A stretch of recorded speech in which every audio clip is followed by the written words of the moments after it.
Anyone clear to handle a drunken disorderly? 118 here, I can take it.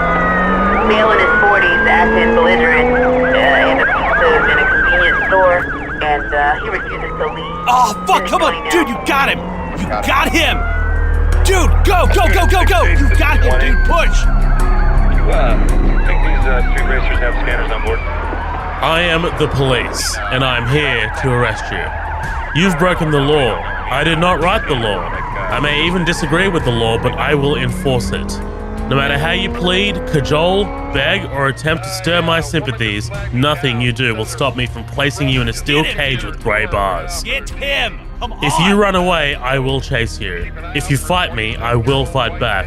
If you shoot at me, I will shoot back. By law, I am unable to walk away. I am a consequence. I am the unpaid bill. I am fate with a badge and a gun. Behind my badge is a heart like yours. I bleed, I think, I love, and yes, I can be killed. Come on, go! And although I am but one man, I have thousands of brothers and sisters who are the same as me. They will lay down their lives for me, and I them. We stand watch together. The thin, blue line protecting the prey from the predators. The good from the bad. We are the police.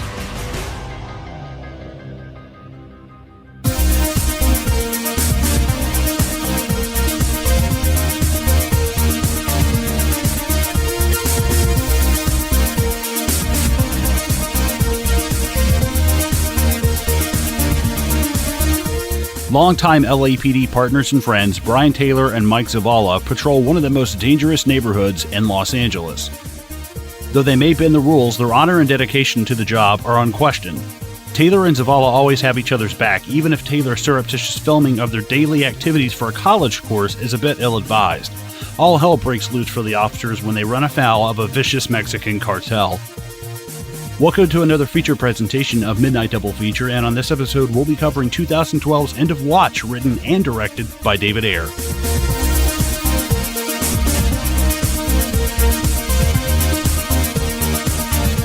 Ladies and gentlemen, welcome back to another episode of Midnight Double Feature. We are here covering End of Watch, written and directed by David Ayer, someone who is now known solely as directing Suicide Squad.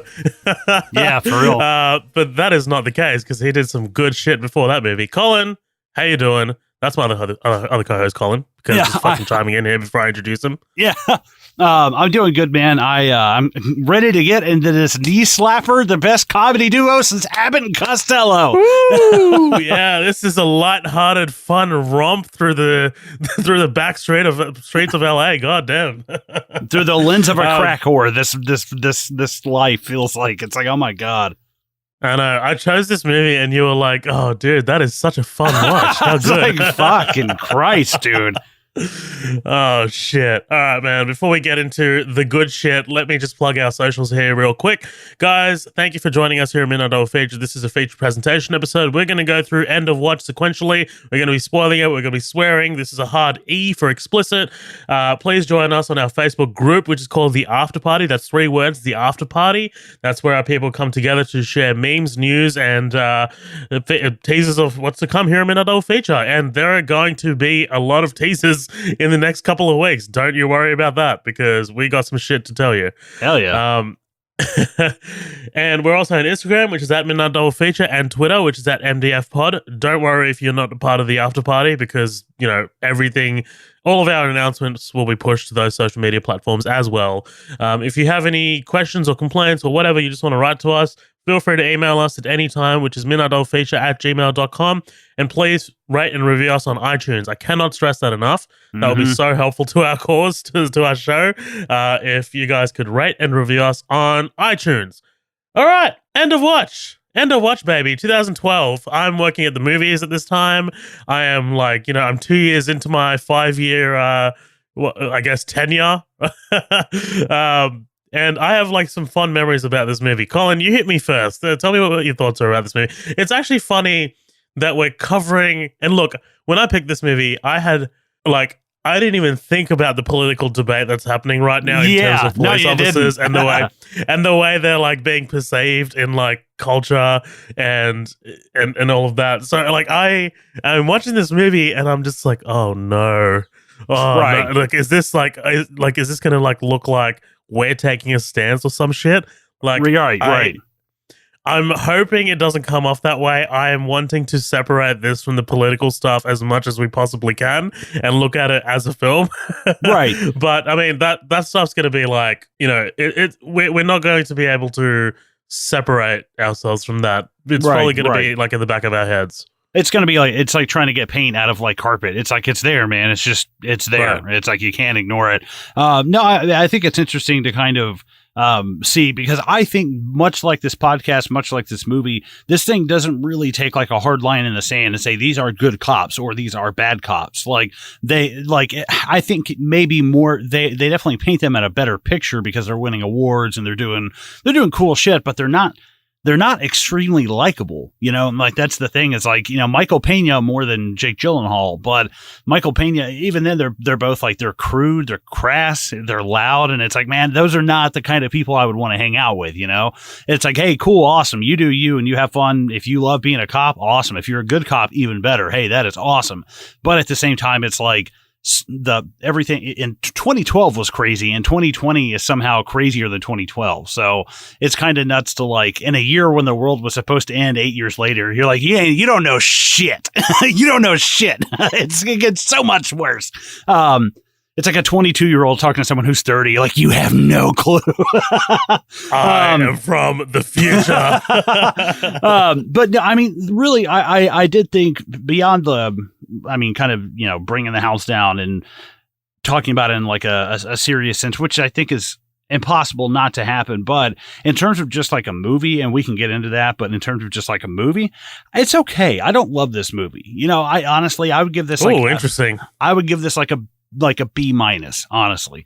It's not. What is that in numbers? I would say, I don't know, probably like 75, 75 out of 100. That's not. It has a lot of potential and they do a lot of really cool stuff, right? But also, I mean, their villains might as well be out of like a Walker, Texas Ranger like episode. Oof. It's so cheesy, dude. Their villains are. The guy's name is Big Evil, for fuck's sakes. Like, is that his actual name? Because I don't know how they fucking named him that. Like, I was actually watching for it this time around, like. And like, Gyllenhaal walks up to him and he's just like, hey, Big Evil, why do they call you Big Evil?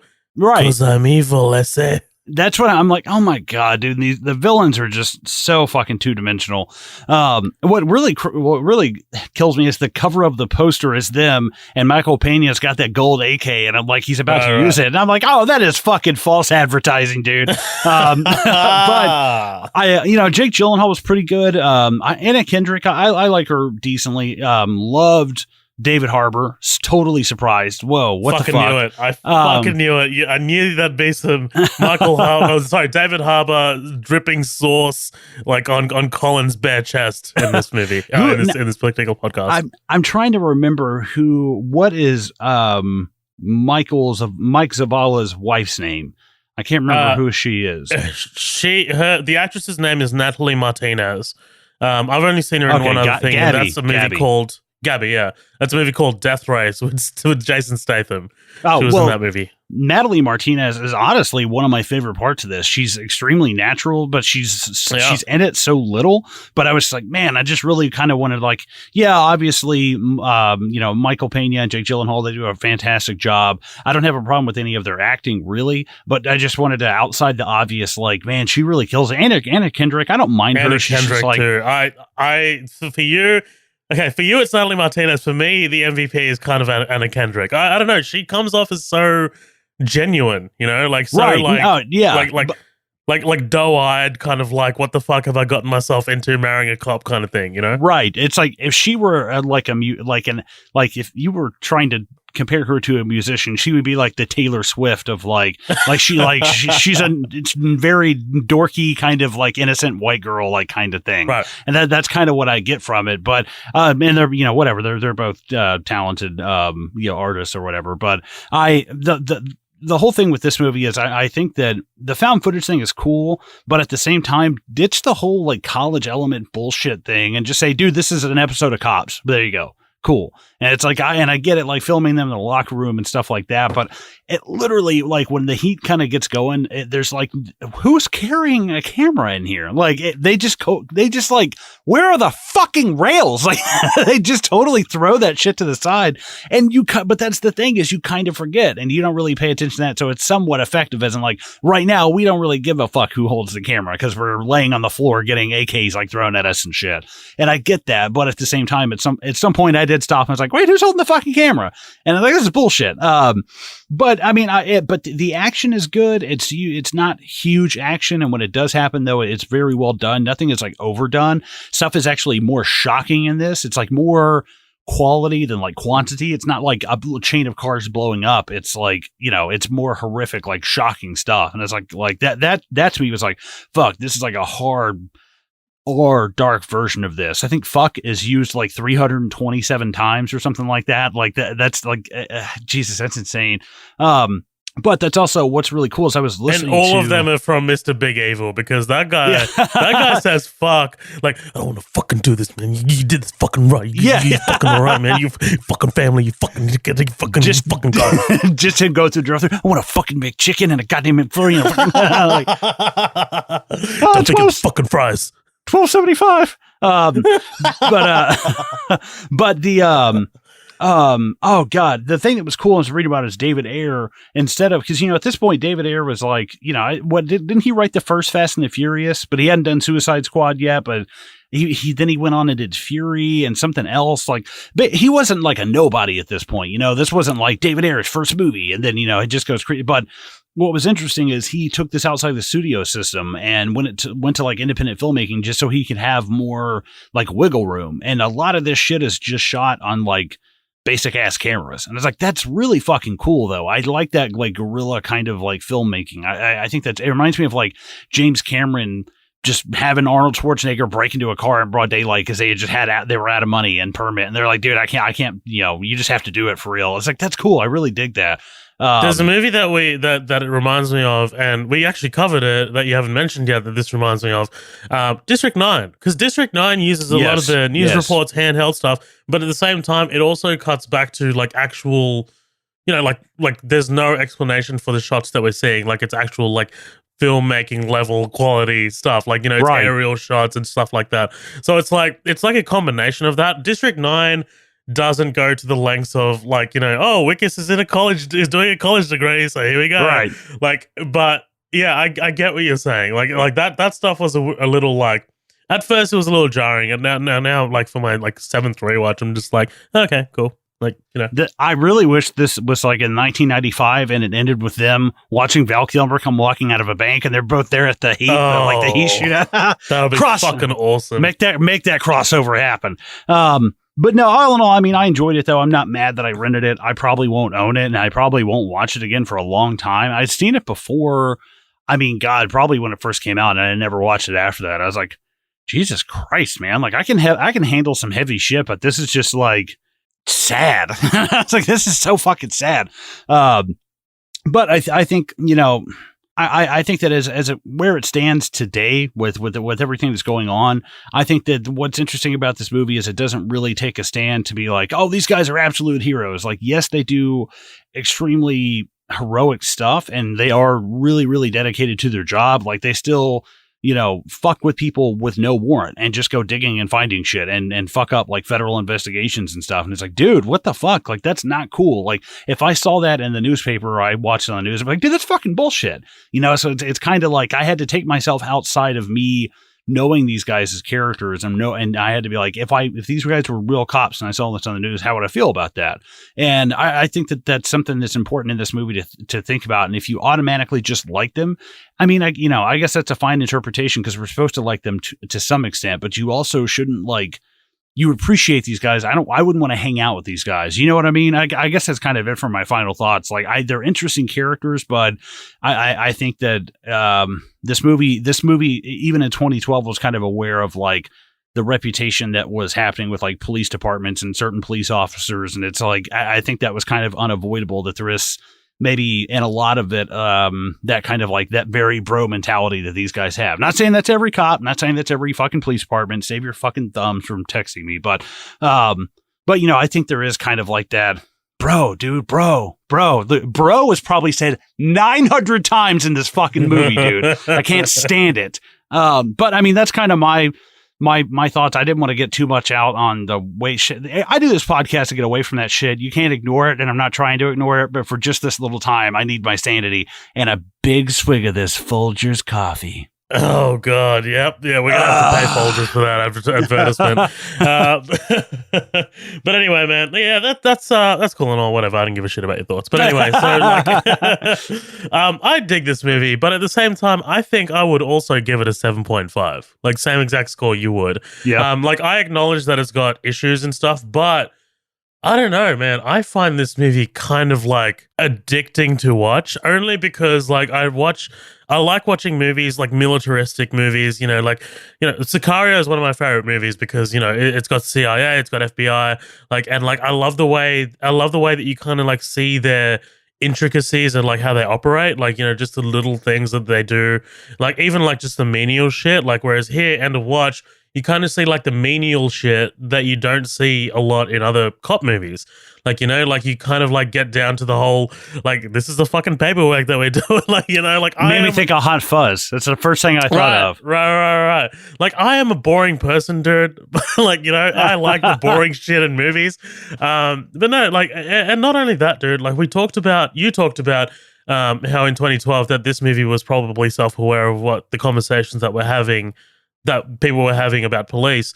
I want to kind of talk about the landscape of Hollywood cop movies around this time, right? This time, we got a lot of movies where there was a lot of corrupt cops. Cops were very, shown in a very kind of negative light. Street Kings is another movie I'm kind of thinking about right now, and I think David Ayer wrote that. I can't remember, but I mean, there's a lot of movies like this where cops, in a very serious lens, I'm not talking about Hot Fuzz, Hot Fuzz is a different beast altogether, through a very serious lens, are just they kind of shit on, and here comes this movie that kind of glorifies the police and what they do, that kind of shows you the whole guys, what these guys do on a daily basis. They're heroic, they are out there protecting you. They're doing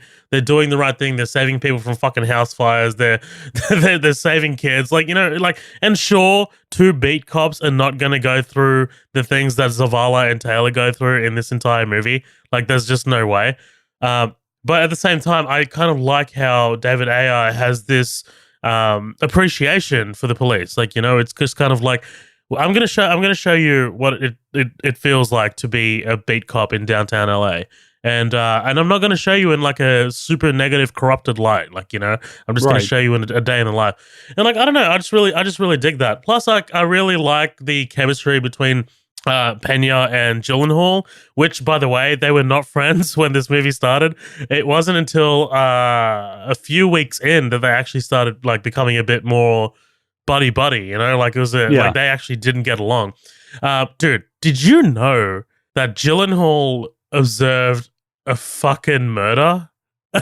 I read something about this that So I'm just going to read this. He was incognito in the back of an LAPD patrol car, observing protocol on the midnight shift. An emergency call came through. A drug bust had gone wrong.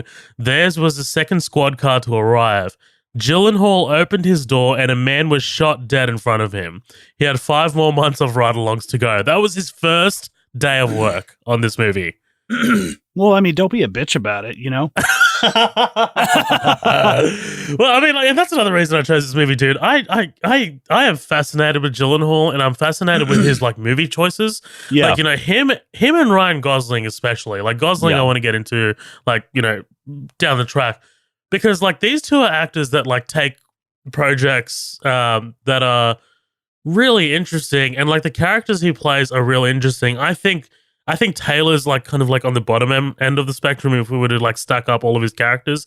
He's a bit basic, but I think he does a great job, man. He shaved his head bald, which was really cool. I've never seen bald Gyllenhaal. But yeah, man, I don't know. I really like the way that this movie kind of shows the whole like we never see it from the beat cop's perspective. Like, we never see it from like just someone on the ground level. Like, like these ICE cops show up, the feds, and the feds are telling them to fuck off. And then like, these beat cops drive off and you see Taylor being morally affected by like what's happening. Like, these feds are sitting on like this house monitoring this like human trafficking situation for 6 months.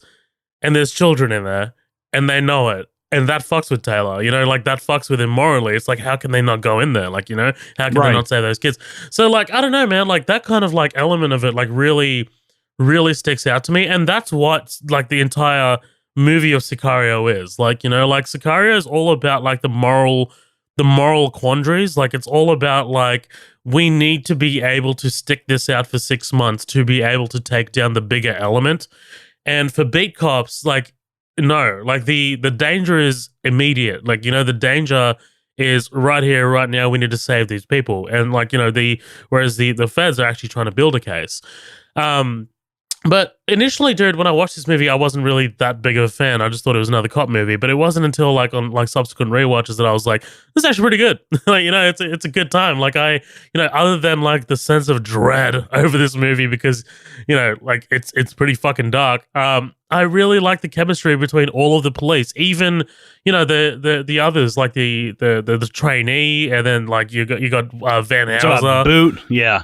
I'm talking about Bert, yeah. It's just a good time. And Frank Grillo's in this movie, dude. I love Frank Grillo. Me too. He played Crossbones in Civil War. He's in another movie called God damn it. We will cover it. It's called Warrior. It's stars Tom Hardy and Joel Edgerton. Yeah. Really good. But anyway, man, that's my thoughts. I think this is a good movie. It's not one of the greatest movies of all time, but it is super interesting. And like, this is something that we kind of like figured out in the podcast. Hey, nearly 200 episodes in, where we kind of like picking movies that are not overly huge. Like Jaws was fun and all. Jaws was super fun. I love that podcast. But I love picking these movies where they kind of like get lost in the cracks and like, you know, we end up like watching them and then like finding things to talk about. Because I think I know that people haven't covered them to death. Like, I think I know that like other podcasts that I listen to haven't covered them to death. Like, I think it's kind of like a psychological thing. Yeah, there's definitely these nice like middle budget, middle of the road like type movies, stuff that's, I don't mind, bigger budget stuff, but who wants to do a podcast where it's all like Marvel or Michael Bay or, big Will Smith movies and stuff. And it's like, man, I just, I don't mind doing those, but I also do like that, like I said, that middle of the road kind of, man, this was a good movie. This was something good, like Warrior. Like Warrior's a good one. That's a good movie. It's the lesser version of The Fighter, but it's still a good movie. It is not. Yes, sir. it is. You know Fuck what? you. Fuck you. Just quickly, let me talk about David Ayer real quick. Fast and Furious, he wrote. Training Day, he wrote. Dark Blue, SWAT, Harsh Times, End of Watch, Sabotage, Fury, Suicide Squad, and now he's got another movie coming out called The Tax Collector. He's a decent writer and he's a decent director too, especially, like, I was interested in him way before Suicide Squad, dude. It was End of Watch and Fury that really got me onto him. Fury is outstanding. Like, if you want a good, like, World War II thriller, go watch Fury. Fury is so... Have you seen Fury? I have not. Go check it out, dude. Like, it's probably the best movie in his entire kind of like repertoire. Sabotage is also decent, by late Arnold Schwarzenegger career standards. It's pretty decent, so check that out. SWAT is a old guilty pleasure of mine. I remember that. Yeah, old guilty pleasure, dude. 2003. That's Colin Farrell and Sam Jackson. Ugh. It's a bad movie, but still pretty fucking good. I remember that. Yeah, it was like, eh. Yeah. All right, man. Let's get into this shit. What do you say? Let's do it, man. Awesome. Once upon a time in South Central, we get this dash cam footage of our boys Zavala and Taylor chasing down this car. I love this, dude. Just as an intro, like I love the voiceover. I am the police, and then them driving through the back alleys. Like it's good stuff. What do you think of this whole opening? Yeah, I like it. It makes you feel like you're playing like first person Grand Theft Auto 5, you know? I was like, just about to say that, you know, like it was like in the back of my mind, this feels like a police like perspective version of Grand Theft Auto. Right? What was that? What was like LA Undercover or something like that? Like True Crime Streets of LA. That was the one. You were a cop and you could arrest people and stuff. And it was like the flip on Grand Theft Auto. But yeah, it feels like an episode out of like San Andreas almost, you know, like it has like the whole, like it feels like that San Andreas like kind of vibe. And I love that kind of vibe. Like I love that game. I thought that game was amazing. And that's something Danny and our other co-host played the fuck out of was Grand Theft Auto San Andreas. Me too. Dude, it has like fucking James Woods, Samuel L. Jackson, and Chris Penn. You're like, what the fuck, man? Do you remember that one mission? I think it was a mission where you could like take this huge ass plane from an airport and fly it to Liberty City. Do you remember that? Yes, I remember, because there's one where like you're flying a jet and you eventually have to like fly the jet like upside down under a bridge and escape. Yeah. And I think it's Torino, it's James Woods' character, and he's like, all right, man, what the fuck I do with that jet? He's like, jet? I don't know what you're talking about. What jet? Prank call, and just hangs up. It's like, oh, it's so fucking good, dude. But I like this opening scene. I like the beginning of this. I think it's pretty cool, like watching their perspective and just, I mean, right off the rip though, it's like, there's fucking dead people. And you're like, dude, this is like, I feel like the screen should pop up and it should be like Pink Monday, and like it should just be like that's a Monday for them. Like what the fuck, man? You know. I like how it's just not this like big overdone action scene, right? Like, I mean, sure, you know, there's like an overturned like car and shit like that, but it's like as soon as they get out, they fucking nail these guys, and it's not like a big foot chase or anything like that, you know? Like it's just like like it's like pit maneuver. These guys are done. These guys jump out and they just open fire. It's good shit. This is like a bucket of cold water. Right, exactly. I mean, like, I also really like that, you know, because initially when I was watching this, I was like, come on, dude. Like, cops don't get themselves into shootouts all day, every day. Like, you know, it's just not a thing. But I like that this is kind of like a moment for their careers, like, you know, because like later they're like, okay guys, the shooting was cleared, it was a good shooting. That's basically here, right? We meet Taylor and Zavala in the locker room. Taylor shows off his Glock, tack knife, window breaker, handcuffs, OC spray. Dude, I have to edit that out when you swear. And then he starts swearing in Spanish. These guys feel great, dude. Like, they feel like they've been mates for years. It's good stuff. Yeah, Mike, out of the two, like, don't get me wrong, love Jake Gyllenhaal. Jake Gyllenhaal is great, but out of the two of them, it's Michael Peña. He owns it, dude, and that's why the ending hurts so much. If it had been Jake Gyllenhaal, you're like, man, that fucking sucks. But it's Michael Peña, you're like, no, it sucks, man, because he's so lovable. You know, he's a fucking meme. Peña, he's a meme from Ant-Man, dude. Like, come on, dude, he's adorable. That's what I'm saying. Like, Michael Peña has like risen in terms of like acting chops, like in the last few like years. You know, like he's kind of like he's doing shit, dude. Like Narcos Mexico as well. Like he's been in some shit. Like I actually really like him. He's awesome. But yeah, like the movie does this thing as well where, and like, you know, this is kind of like factoring into the end here, but it's still overall impressions. The kind of like misdirect where we think that Taylor's gonna die. Like, you know, like where we think that it's going to be Taylor, because like the movie's setting up like all of these great things for Taylor. Like, you know, oh, I just found Janet. Oh, she's pregnant. Like, you know, like it's just like, oh, fuck, what's the ending going to look like? And then it just pulls the rug out from under you and it's like Zavala. And it's like, oh, shit. All right. Well, yeah, because it's also, there's something about Taylor that he feels like the hothead. He feels like the one who would like on your squad of Call of Duty would like rush and get killed and be like, yeah, fucking revive me, bro. Like, you know, he feels like he's a little bit of a hothead. Dude, every squad has that person, and I know exactly who like the person in my like in my squad is on Warzone that just rushes in. Dude, it's like, yeah, oh, I see him. He's across on the other rooftop. I'm gonna snipe him. I'm gonna snipe him. No, just come, run. We're gonna get to the circle. No, I'm gonna do it. And then you hear the, and it's just like red. Dude, that's the way I feel whenever I'm playing Call of Duty Zombies and I'm like perched up somewhere shooting and there's the person who's running around crazy. I'm like, everybody's got to be a cowboy. Yep, and then that makes me become a medic. I'm like, God damn it. Oh man. We meet Van Houser. I'm going to tell Sarge that you're taping in here. Dude, David Harbour would be an amazing Buffalo Bob. Or is it Buffalo Bill? I can't remember. Bill. Bill. Okay, Yeah, I always get be. the Joe Dirt one. He really would be. Just imagine him showing up on set of Stranger Things as Buffalo Bill. Right. I can see that. Dude, David Harbour was in like a lot of shit before Stranger Things. I actually knew David Harbour before Stranger Things. Like, this movie is kind of like one of those movies where, oh, you know, I knew that person before they did this big thing. Yeah. He was in this. He was the bad guy, or one of the bad guys, in the Seth Rogen Green Hornet movie. Do you remember that movie? No, I never saw. I remember it, but I never saw it. Like, I remember when it came out. Not a good movie, but he's in it. Like, he is the bad guy in it, and it's like a big like twist. So thank you for spoiling that, Zohab. He was in a fucking Bond movie, dude. Not the good one. He was in Quantum of Solace. Very briefly. I remember that. Okay, yeah, because he's in Suicide Squad for like a hot second too. Like, he's not really. Yeah, and he got the shaft on Hellboy, dude. I'm sorry. He is a great Hellboy. He really is. And like, he looks amazing, but it's like, that movie was just garbage movie. Garbage movie.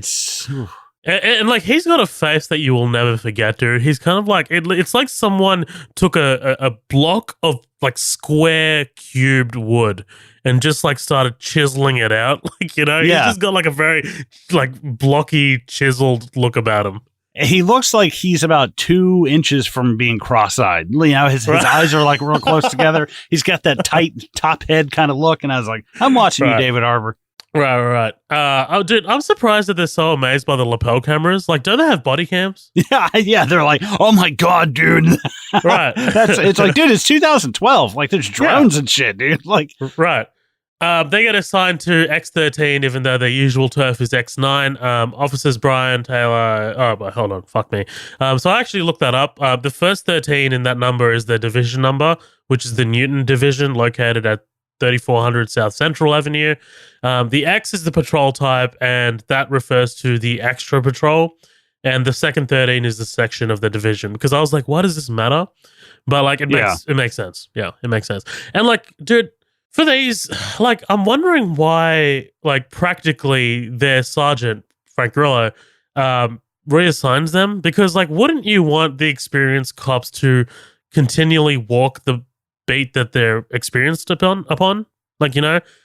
Like, they kind of, like, you know, I guess they'd be able to form a relationship with the people in that division. So, like, why would you move them inexplicably?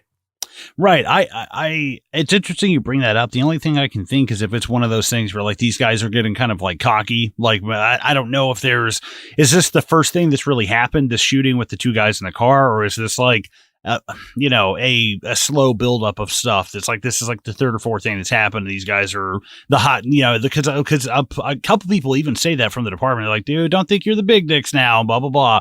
And I think they're kind of that's the only thing. If you ask me, I didn't even really think about it, but if you ask me, that's what I would guess. But yeah, I don't know. That is kind of strange to like leave aces in places, you know? Right. They get their first call of the day. They roll up to this guy's place. This guy, Trey, he's been I said manipulating. Why did I write manipulating the mailman? This guy couldn't manipulate shit. He's been intimidating the mailman, who, quote, doesn't give a fuck about both y'all motherfuckers. He's ready to die today. And dude, Zavala just throws down on him in the most implausible moment in the entire movie. This lost me. So I remember the first time I watched this long time ago, and I totally forgot all about it. And I forgot about this scene. And then watching it today, I remember, oh, right, this was the point of the movie. I went, oh, fuck that. And I just threw my arms up. Like, oh, fuck this. It's kind of, you know, dude, has this happened? Dude, bet a fucking $100 this shit has happened before. Bet $100. But at the same time, this feels like 1987 type shit. You know, this feels like, hold my fucking ring. Hold my fucking ring. You know, it feels like some shit you see in The Warriors. Right. Yeah. This doesn't feel like, this feels like old school cop, you know? It's implausible, but here we go. Overall, I like it. Like, you know, I like that these cops have like worked these streets for ages, that like they must know that this is kind of like a play that would earn them some credibility. Like, you and know, it does, like, yeah. Yeah, exactly. It 100% does. Like, this guy ends up giving them information later. Like, you know, it's good stuff. Like, I'm assuming that they're smart enough to know this. Plus, there was some fucking racial slurs thrown around. Like, Zavala's pissed, dude. Yeah. Oh, man. We meet the curbside gang as they carry out this drive-by. Or, as I'd like to call them, the fucking curbside gang as they carry out this fucking drive-by. Oh, Jesus Christ, the curbside ganger sounds like... The curbside gang! They sound like something out of, like, the Warriors, and they wear, like, not roller blades, but roller skates. Like, that's what I was like, the curbside gang sounds like a startup restaurant during the pandemic, like curbside gang. Like, we roll up and drop your food off, and I'm like, what the fuck? I don't understand that. Like, the curbside gang. And I'm sure I get it. God. They run up on you on the curb, and yes, it's very clever. But like, you know, MS-13 is scary as hell to me. You just say MS-13, I'm like, oh fuck, that's terrifying. Those are some scary motherfuckers. First time I heard MS-13, I thought it was like a fucking virus strain. Like, I thought it was the name of like a, you know, like, it sounded like very medical. Dude, did you hear about Trish? She's got MS-13. I'm like, oh, God. Yeah, exactly. Oh, God. Stay away from Trish. Who's been fucking Trish? Who's been fucking Trish?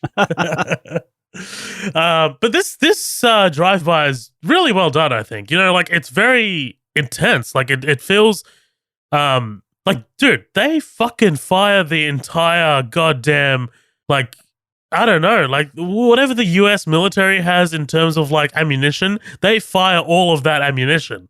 It's fucking crazy. They fire about one thousandth of our ammunition, I guess. Yeah, of the entire US population's ammunition. Yeah. They borrowed this from me, actually. It was very little, you know. I got to write it off on my taxes. Yeah, like, if you could see what I'm seeing, Colin's like sitting on like a stack of like bullets right now. I look like Nick Angel from Hot Fuzz, just double shotguns across the back. Yeah.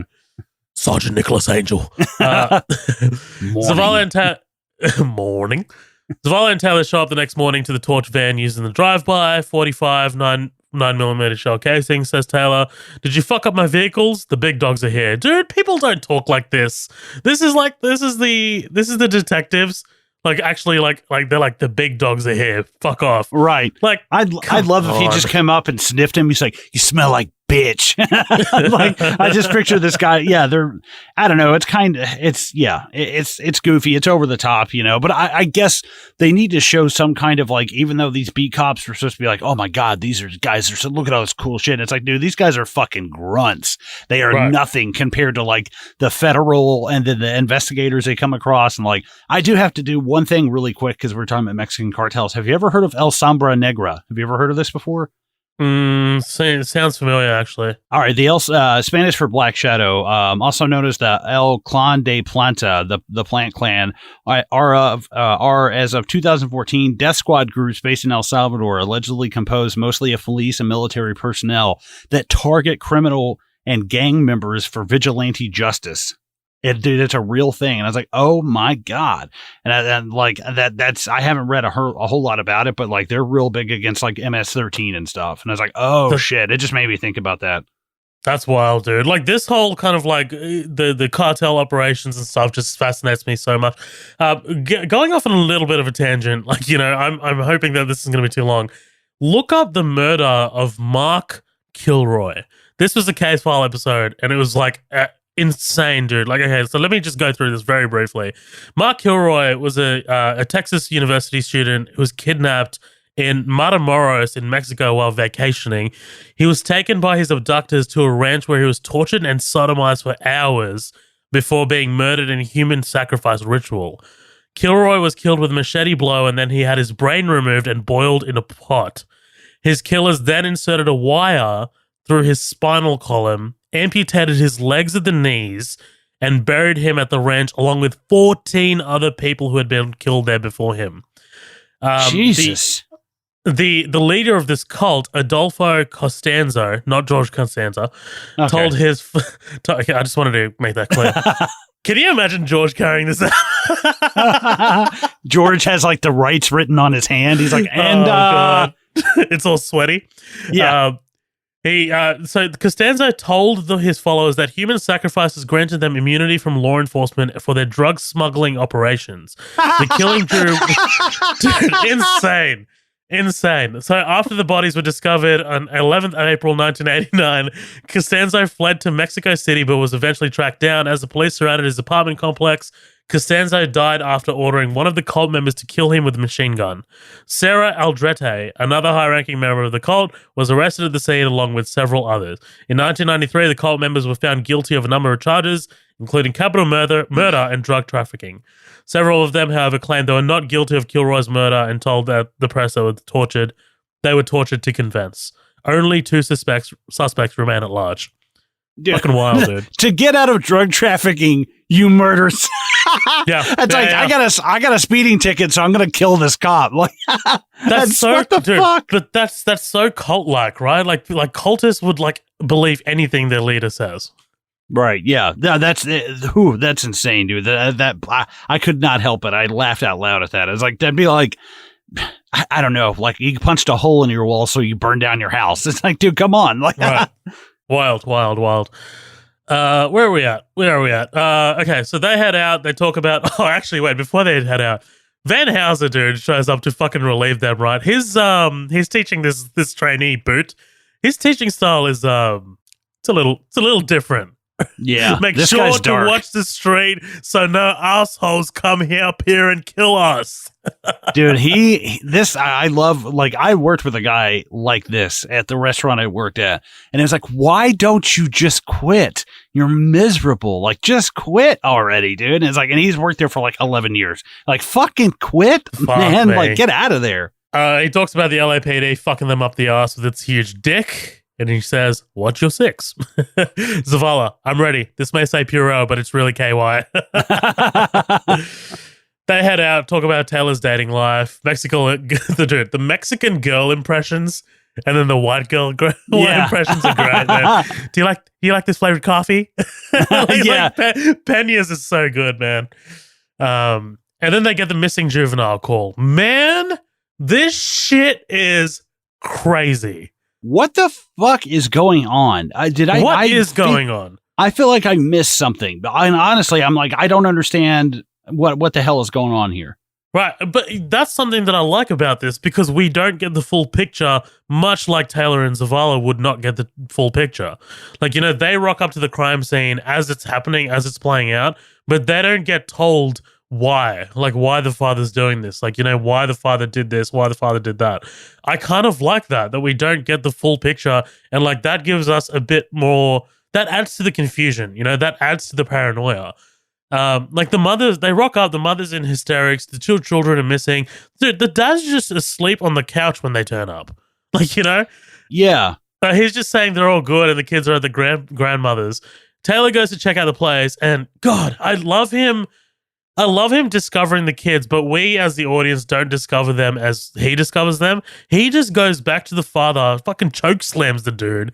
Yeah. And tells Zavala to go check out the kids, which, by the way, would not happen. A cop is not going to leave those kids still bound there when he finds them to go back to the father and choke slam them. Like, the cop's going to go immediately rescue these kids. Like, it's not going to go back to the father. Yeah, I didn't know. I thought I was just an idiot. And I even looked up like the IMDb synopsis, and it was like, no, he just arrests these people. And I was like, so what the fuck is going on? Is he just sick of the kids and just tapes them up and shoves them in a closet? Like, is that what the fuck is going on? And like, I don't know. It kind of, I thought it was missing something, and that's what ultimately would drive me crazy. But I'm like, okay, so it seems like it's just kind of ominous, you know, what the fuck is going on? Right. Maybe he was like getting ready to like transport them somewhere or something. Like, you know, right. Maybe he was like, you know, maybe like there's so much to this. Like, this feels like just like this, the scratching of the surface of the actual situation. But again, I like that we never find out. That little boy is adorable, dude. He looks up with those big eyes. It's like, dude, I am like, my heart breaks, man. I know. Another night on patrol, Taylor's texting this smart girl named Janet, who has a master's in fluid hydraulics. He talks about finally experiencing fluids. He talks about finally experiencing a connection to a girl. First date is dinner and a respectful kiss. Second date is dinner and a full carnal knowledge. Third date is dinner and uncomfortable silences when he tries to discuss anything of merit. And we find out that Zavala got married a week after prom. Like, these guys are just so different to each other. Like, I like that they're establishing that, you know? Right, yeah, exactly. Like, Taylor seems like the one who would be, like, staying up at night, like, really kind of, like, questioning shit and, like, why am I here? And it just, it seems like Mike would be like, hey, I'm having a lot of fun with my family and blah, blah, blah. Like, it seems like one is a lot more carefree and the other one is extremely, like, not to say that makes him stupid. It's like their priorities are just completely different. Like, one seems like he's really thinking, like, man, I want to connect with somebody, you know, and the other one's like, oh, yeah, I don't know what that's about because that happened for me, like, right off the bat. You know, it's like, that's insane. They're on totally different ends of the spectrum. It's good stuff. Like, I mean, you know, like, this movie is a tight hour and 45 minutes. Like, I think the pacing of it is pretty solid, in my opinion. And like, you know, what little character development we get, it's pretty good. Honestly, it's pretty fucking solid. We get this curbside gang house party, dude. This shit is a bit wild. Like, you got a half-naked girl up there dancing on the roof up there. Like, what the fuck is this? Like, is this a backyard party? Yeah, that's what dude, it seems like that. And I will say, good God, that woman is ferociously attractive. It's like, oh, good Lord, dude. Like, when she walks up, I was like, yeah, I don't blame you. Like, she's pulling men and women alike. And I was like, I don't blame you one bit. I was like, that is... Whew. I'm telling you right now, I can smell the diseases on her from here. No, yeah, it does kind of seem like literally she pulls out a wad of cash and she's like, that's real shit. And she's like, I guess I'll fuck you. And it's like, oh, yeah. that's your discerning opinion. Be like, that's gross.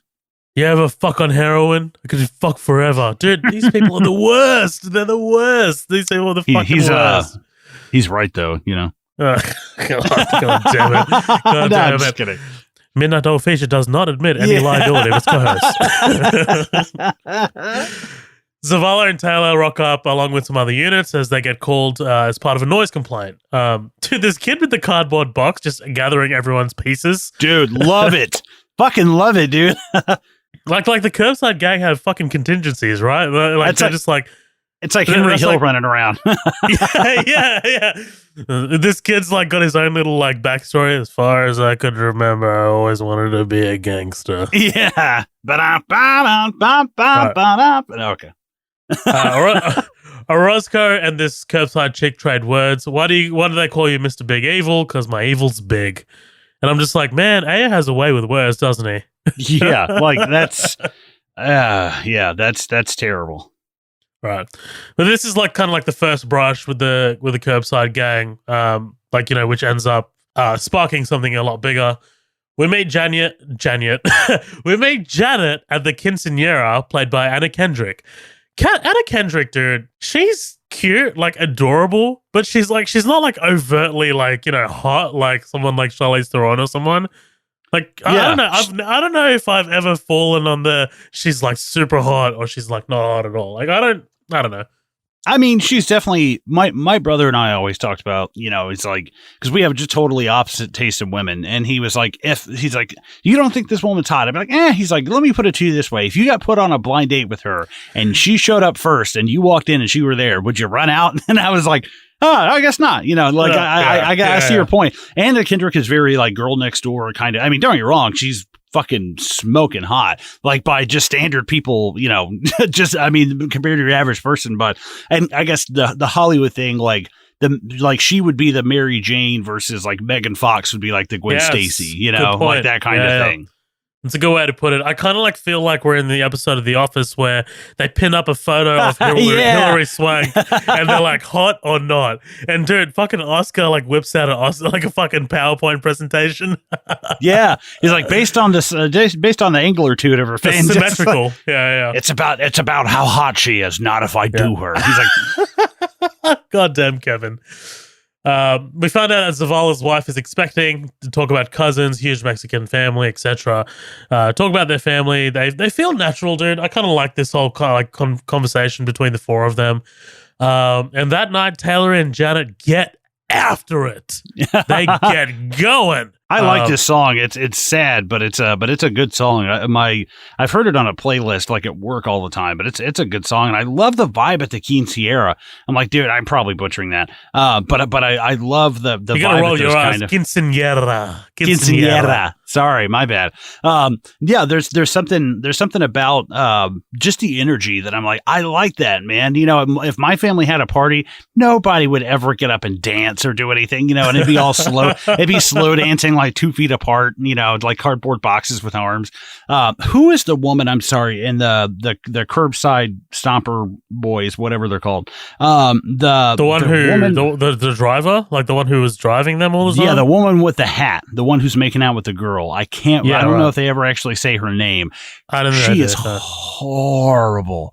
Horrible, she's dude. Bad. I'm sorry. Bad. If that's my honorable like loser, I'm like, that is very, the whole gang, like Big Evil actually is kind of scary looking, like the way he looks. Like that's a very, like I don't know, he looks like real to me, but he looks like MS-13. Like he looks like an MS-13 member. Yeah. Right. Even the other chick that's with him, I'm like, she's scary. Like that's believable. But this other one is kind of like, nah, I don't think so. Right. Yeah, no, I completely agree. Dude, I love her little kind of like talking head scene in the morning. Like she's adorable, dude. I can't believe that I stayed over. And she plays with Taylor's piece. I mean, gun. Oh God. Goes through his wallet, finds the list of the girls. Dude, how good is you won't be needing this anymore. I thought the gun was gonna fucking go off, and it was super like Karen, what the fuck, Karen? I'm gonna worry about getting whacked on the fucking street. Oh God, let's just cover Goodfellas. Right. Ladies and gentlemen, welcome back to another episode of Midnight Double Feature where we're covering Goodfellas. What do you mean I'm a fucking joke too? How the fuck am I funny? Come on, tell me, how the fuck am I funny? Funny how? Dance, motherfucker, dance. You want to hear a joke? Last week, this prick asked me to christen his kid. That's my favorite line in that whole movie. It's amazing, Good God.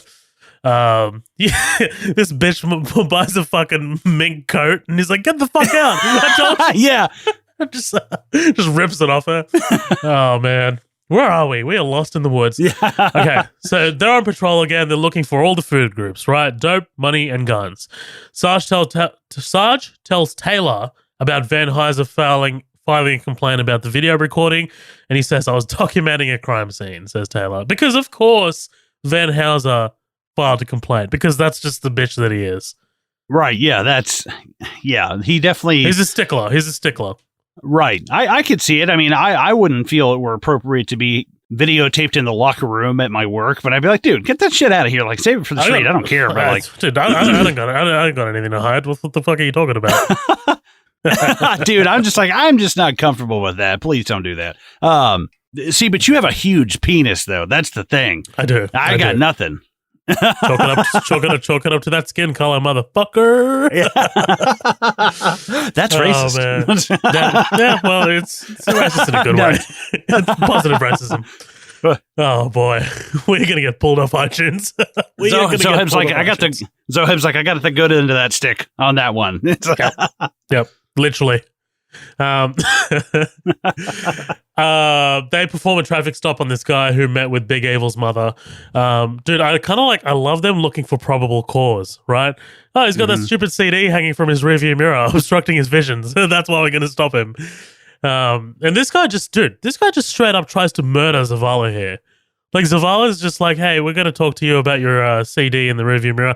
And he's like, ha, ha, ha, ha, boom. Okay. Right. Well, do you think if that guy tries that shit that they're able to do anything? Like, they wouldn't have probable cause to search his car, which wouldn't get them to the pot and wouldn't get them to the cash. So it's like, dude, if you just played it cool, I feel like you probably could have been like, no, you can't search my fucking car for a CD rack. Like, fuck off. You can't do that. I think what they were doing is, like, so he has probable cause to stop him, right? Because of the CD. But then I think what they were doing is they were relying on finding something, like, while they were standing there, like, just looking. Right. And then they were going to be like, all right, we're going to need to search your car now. Like, you know. But, yeah, that guy panics and he just straight up tries to murder Zavala. Dude, they even get, like, a helicopter unit out here, which Taylor signals that they're code 4. This airship was actually working the scene of an actual call. like not far from where they were filming. Oh, cool. Yeah, good stuff. And they find a stack of cash in the soup and Liberace's AK. I love that. Dude, that looks awesome, by the way. That looks like something you get in Call of Duty that's like, once you get all of the fucking camouflage, like, camos, and you get the gold gun.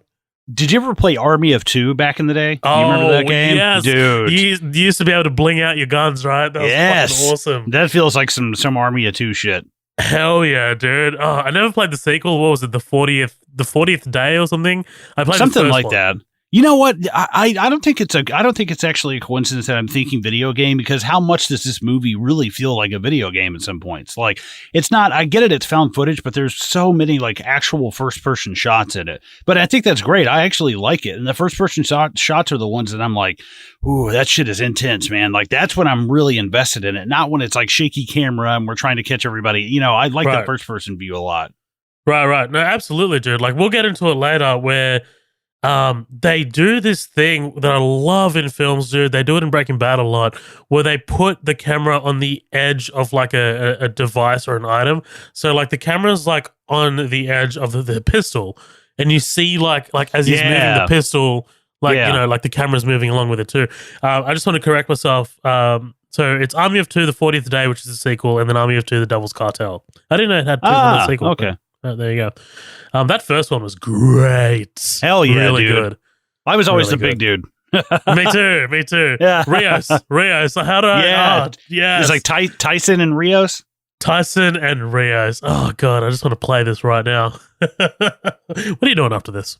Yeah, exactly. Let me buy this on my Xbox and like the double. What do they call it? Where you can play Xbox and 360 and Xbox One backwards compatible. There we go. Oh, right. There you go. Yeah, we're like pretty much this entire podcast, we're just wanting to watch Goodfellas and play Army of Two. Yeah. Anything but talk about this movie. Yeah. They're on patrol again. Oh, wait, hold on. Taylor talks about paperwork as being important because I love that shit. The captain rocks up and gives them some praise for the bust. I gotta go. I'm taking Janet to the Philharmonic. Enjoy your white people shit. Yeah. God. They go on patrol again and they get into this thing about drinking more coffee. Zavala says that he's on his 9th Red Bull, dude. I don't drink energy drinks. I don't drink energy drinks because they're like I remember drinking like vodka Mothers. Like, you know, it's like vodka kind of like with a Red Bull pretty much. Mother is a brand of energy drink. So like that's like a really popular drink that, you know, you'd have like at clubs and stuff.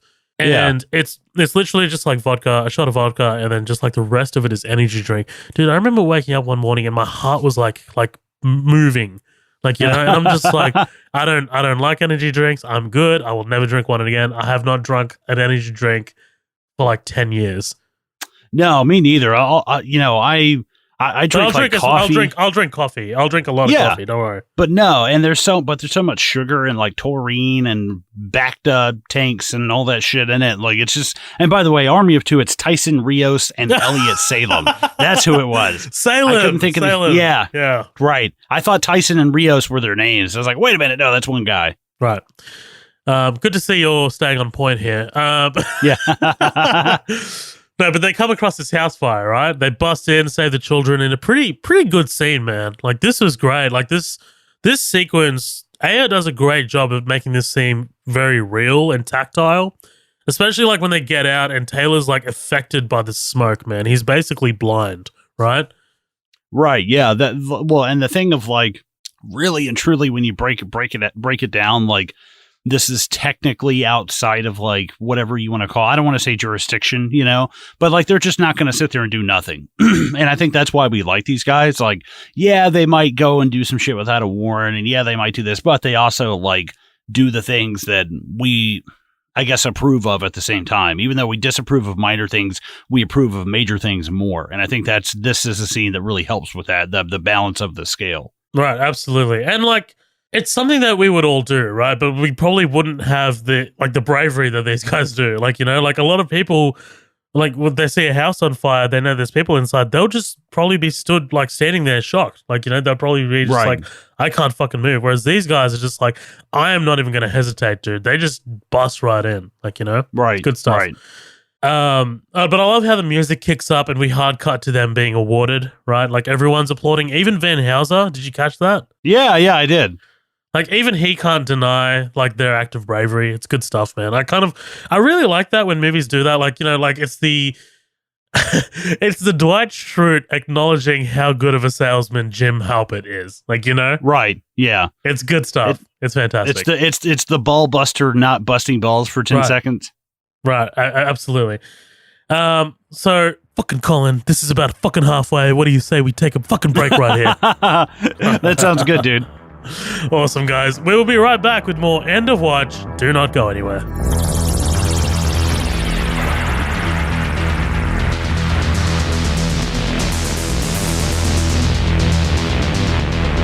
Good morning, afternoon, and evening, wherever the hell you are. Thanks so much for listening to this episode, guys. Just while we're taking a quick break here, I am going to plug some shit. No, it's not advertising. It's nothing paid. It's basically just kind of self-masturbatory stuff. Basically, follow us. Follow us on our socials. We have 2 pages on Facebook called Midnight Double Feature, obviously, and then we have our main group, which is called The After Party, which is fantastic. Our community loves to engage there, and that's our main way to communicate with our audience. Please follow The After Party. That's a fantastic page. And please follow us on Instagram, which is at Midnight Double Feature, and Twitter, which is at MDF Pod. You can listen to us anywhere on iTunes, anywhere on Spotify, on YouTube, wherever. And if there's no way that you can listen to us on your device, please let us know by getting in touch with us. You can do that by sending us an email, which is midnightdoublefeature@gmail.com. Now, last but certainly not least, please remember to rate and review us on iTunes. We would love to get your guys' feedback, whether it's positive or negative. Just please remember to, put a star and let us know in your little speech bubble thingy what you think of us and where we can improve. That would be fantastic. Guys, thank you so much for listening to my little rant here, and back to the show, I guess. See you later.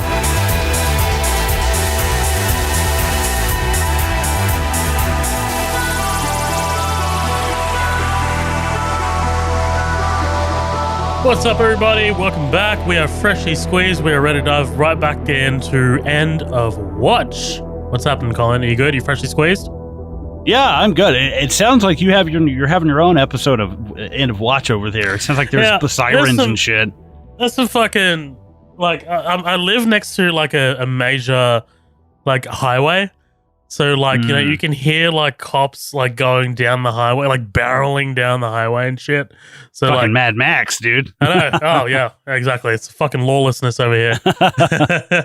Let's get into this. They're at this store. Taylor asks Zavala about what being a hero feels like because they don't feel like heroes, right? Zavala talks about he and his wife getting into a fight about the fire, and she said, "You'd die for someone else's kid when ours isn't even born yet," which is a pretty good point.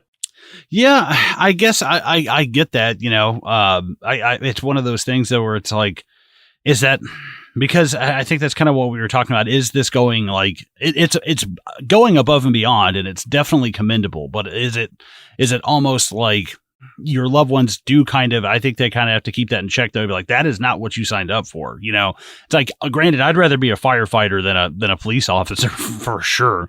But still, it's like they both have their own like inherent kind of risk. I see it. I think I'm kind of 50-50. Like, yeah, that's not really what you signed up for, but they're not characters that can just sit idly by. It's very Captain America-esque, Yeah, I mean, I don't know, man. Like, I feel I'm kind of like on the policeman's side of this. Like, I'm kind of like on the cop side of this because it's like this is like, the job is inherently about unexpected things, right? Like it's all about like coming across day to day on a day-to-day basis the most unexpected situations that you can possibly imagine, especially in South Central LA. Like, especially in this particular area.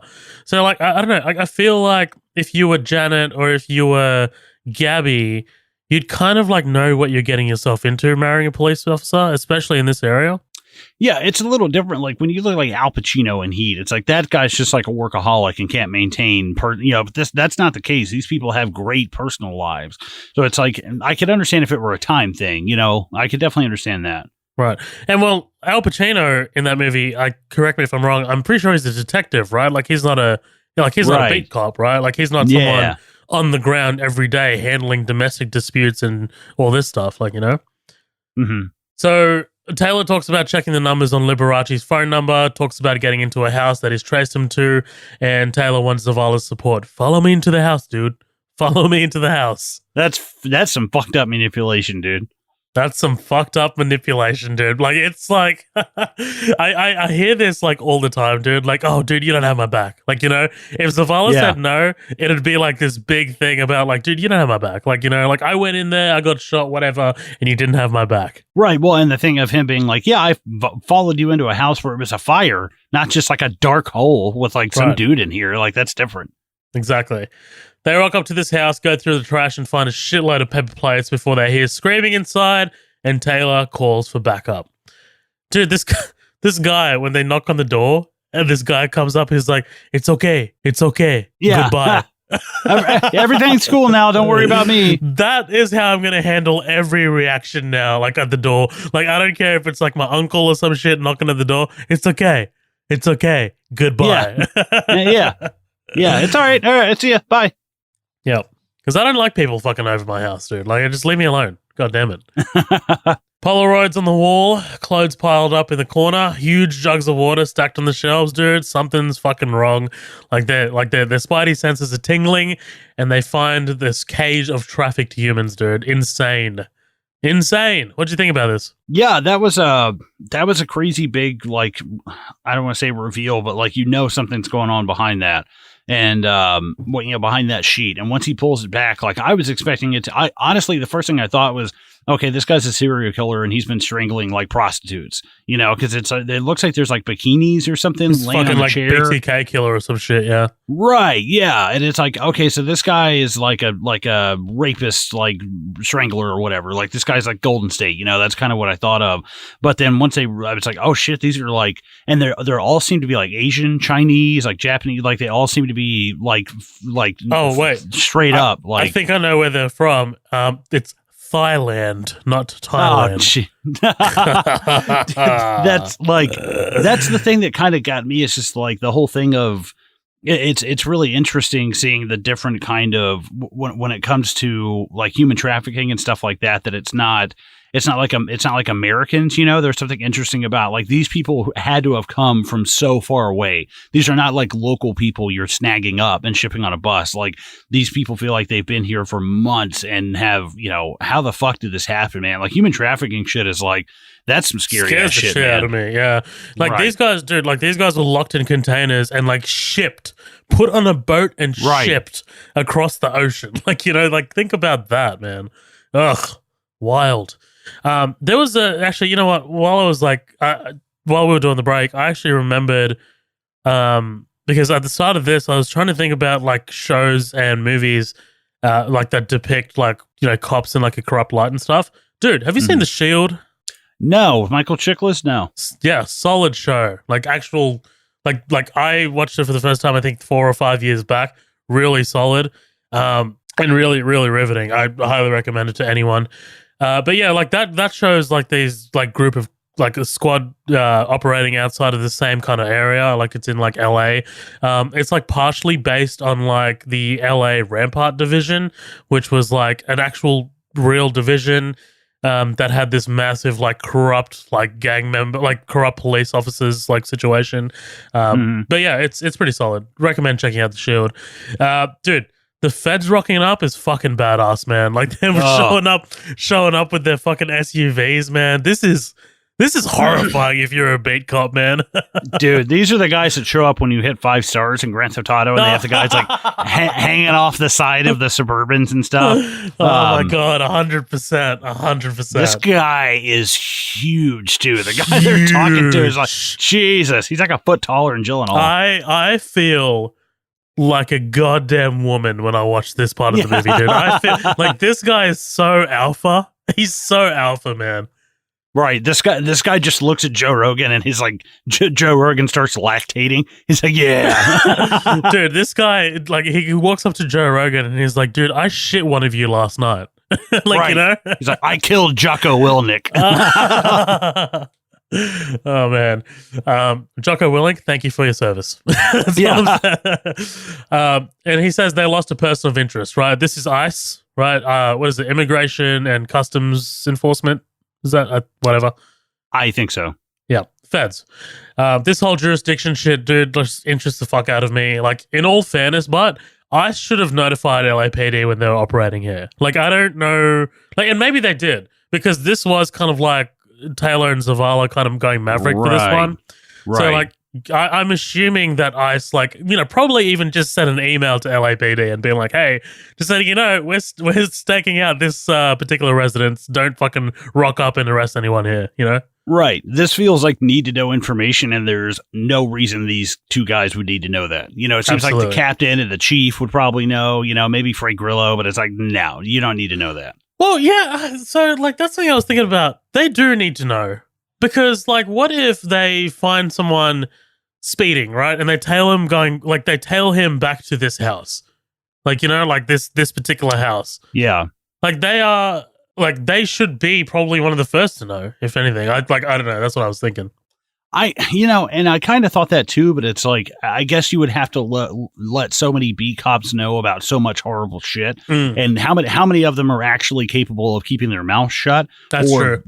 Be like not being corrupted by it. Like, hey, I know what you're doing here. You pay me money, I'll look the other way. This is my beat. You know, it's like, I could definitely see that happening way more with like beat cops and like federal agents, you know?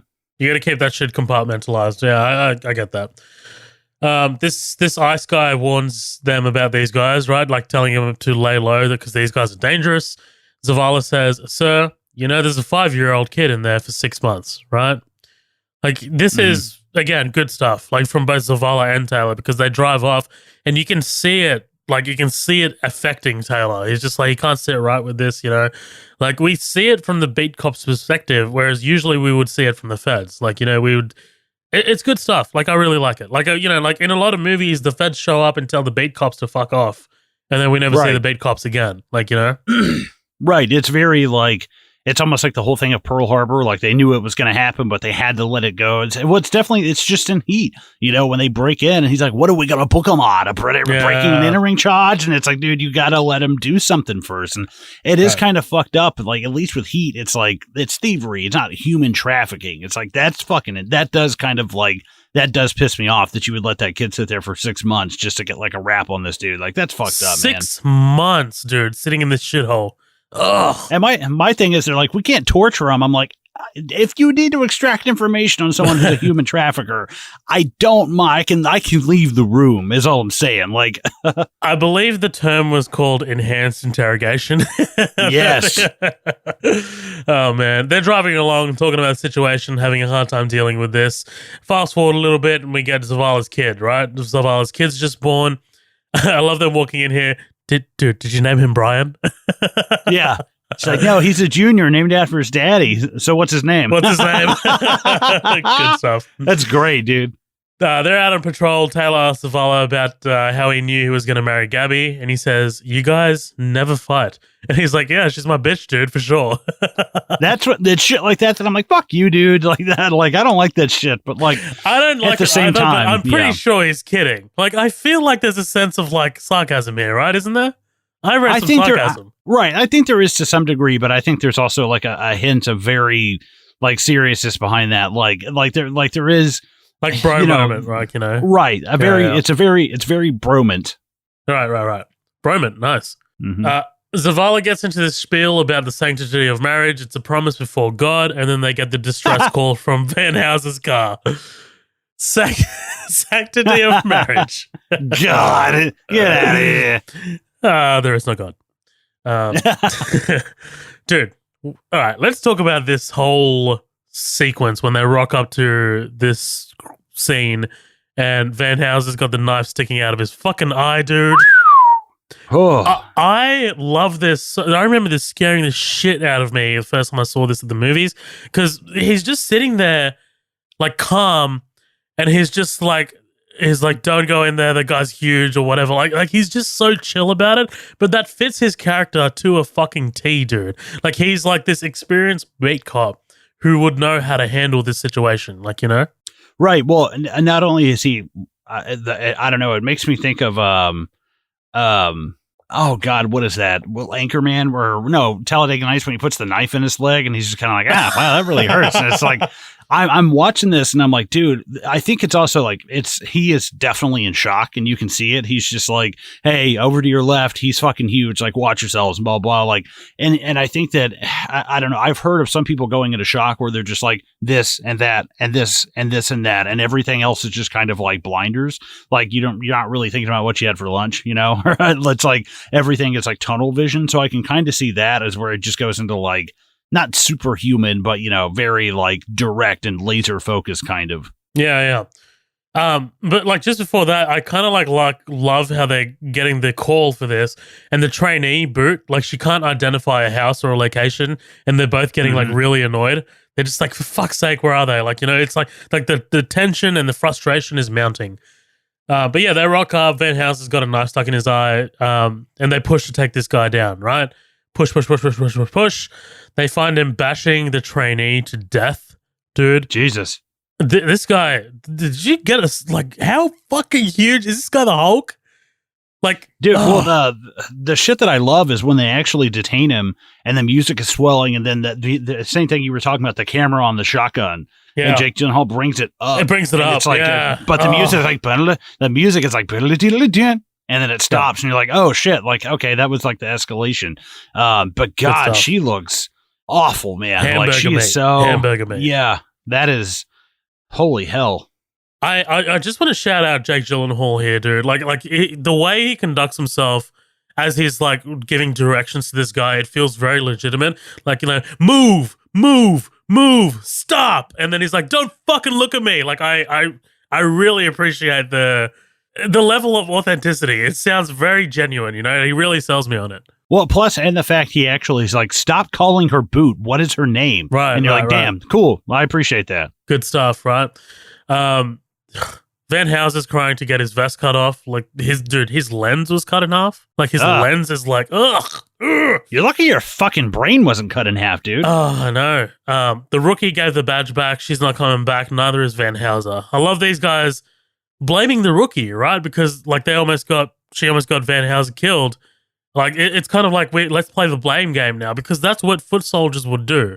Like, you know, that's what, like, they will try and look for a situation where it's like, I need someone to relieve my stress on, and I need someone to blame because this shit went south so quick. Right. Well, I think it's also that, I don't know, they seem like just a volatile combination, because you have someone who's like overexperienced basically with someone who's underexperienced. I think Van Helsing is a good cop and does things by the book, but with very little patience. And she doesn't seem like she's responding to pressure well. You know, when they're like, get up on that roof, go clear. And she's like, yes, ma'am. Like, starts running off. And it's like, she doesn't seem like she's real, you know, I don't know, very naive about all this. And it sucks, because it's like, I wonder how many times this has happened in real life. Like the first time somebody really gets like fucked up in a situation like this, and they're like, all right, well, that was not for me. I'm going to have to deal with that. Right. Yeah. I'm going to have to deal with that for the rest of my life. See, for me, it's like, I mean, yeah, I'm in like a crazy situation, but for me, it's like, dude, I wasted years at the fucking academy. Like, you know, I'm powering through this. Like, you know, I'm still doing this, you know? Ugh. I was terrified, honestly, because I hadn't seen this in so long. I thought he was going to be like raping her. I swear to God, shit. It's the first thing. Like, you got a guy pulling a woman into a dark alley, you know, and I was like, oh, fuck. And I was hoping they'd kind of just like show up and like pull a Marcellus Wallace and like blow his dick off or something. Written and directed by Quentin Tarantino. Yeah. Taylor and Janet's wedding, dude, their first dance is great. They feel really natural and kind of like at home, right? Like as they're dancing. This shit gives white people a bad name. It's like, that is such some, his sunglasses are so isn't like. Isn't that what you all do? Isn't that what you guys do? He look, his sunglasses and like his whole look is like circa 2006 white guy, you know, and it's like, oh God, dude. Well, that, and he got married in his dress blues, right? Like his actual police uniform. Dude, there's a great line about that. He's like, that'd be like if you work at Best Buy and you got married in a little polo. Right. It's like, I like those polos. I like those polos. Zavala calls a toast, and dude, as soon as he does, Taylor's like, fuck. Yeah. He gets into it for being brave, for marrying a cop. Every cop in the room is her family now too. And Sarge recounts, dude, like this is like the only kind of like moment that we get with Frank Grillo's sergeant, right? Like he recounts to these younger officers about how his old partner took a bullet for him. He was a good guy. He took my bullet. I was shit. And there's regret in his face, right? What do you think about this? Kind of like feels like a little bit out of left field, right? Yeah, it really does. And I don't really know if there's any need for it. You know, it's an hour, 48 minutes long. It's like you really, really don't need this because doesn't. I think what it's trying to do is like, you know, if you take the ending into account, right, which like Zavala's taken the bullet for Taylor, I think it's just kind of like highlighting this level of like regret that Taylor's just going to have to live with now. Well, I think also, like, even in the middle of a wedding, like, even in life, we are in death, you know, and it's like there's a baby being born, there's a wedding, but, like, at the end of it, one of these guys is going to be dead. And I can kind of see that as, like, a contrast, but at the same time, it's like we've had so much, like, crazy shit going on. This feels like the moment in Heat when, like, all the detectives go out and fucking Ted Levine's like, and he used to turn his eyelids inside out. You know, he's telling that weird story. This is what that feels like, and I love it, and I don't need, like, you know, Bosco at the end of the bar, like, and they cut his tongue out right in front of me and made me watch. And it's like, dude, we're at a fucking wedding. Like Jesus Christ. And what do you think about him telling all these stories to a Marine, though? All Marines. Did you think anything of that? Like, all these guys, I don't know if Frank Grillo's character is supposed to have been a Marine or not. I know Jake Gyllenhaal is, but, like, he's talking to all Marines. And I was like, is it something where, like, I'm like, is it something that they can relate to? Or? Yeah, maybe it is. Or maybe like it's just kind of trying to.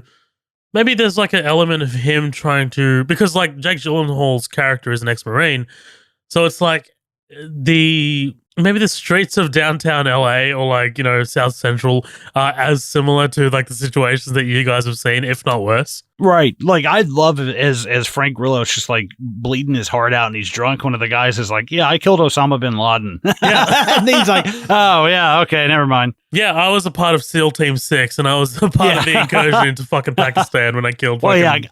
I guess that would be Navy SEALs and I'm Marine. Never mind. Yeah, well, tomato. No one's better than Green Berets. Rambo taught me that. Oh, God. Kill me. I just want to play Modern Warfare now. Yeah. Girls throw their pussy at cops, says Gabby. I've seen that before. It's called assault on a peace officer. Then they talk about sex positions. Dude, the Texas Twister and the Cupperman Suckum. I had to look up what the Texas Twister was. It's pretty boring. Like, it's pretty plain bread. Like, I didn't know that's what it was called. Okay, so I looked it up. It's Urban Dictionary, so here we go. The back and forth twisting motion of the hands by a female while performing oral sex on a male. The hands twist left and right while stroking up and down the shaft simultaneously. So it's pretty normal. Why does it have a name? Yeah, that's called a blowjob. Yeah, that's called fellatio. Dude. So Urban Dictionary has like examples. Get a load of this, right? Quote, my girlfriend was blowing me last night, but she went all Texas Twister on my junk, end quote. By Johnny Hannistix, May 7th, 2010. My favorite thing on Urban Dictionary is called a hot snack. And it's where you know, when you burp and you have a little indigestion and it tastes like puke in the back of your throat. It's called a hot snack. I was like, I love that someone came up with that. What dude, I say it all the time. I'm like, fuck, I just hot snacked myself. Oh, God. Now I'm never going to be able to forget that shit. Thank you. Dude, I do want to point out something really on a serious note. I don't know. Have you noticed how much tighter Taylor's uniform is than, oh, God, I'm blanking on his last name. Zavala. Mike's last name. Zavala.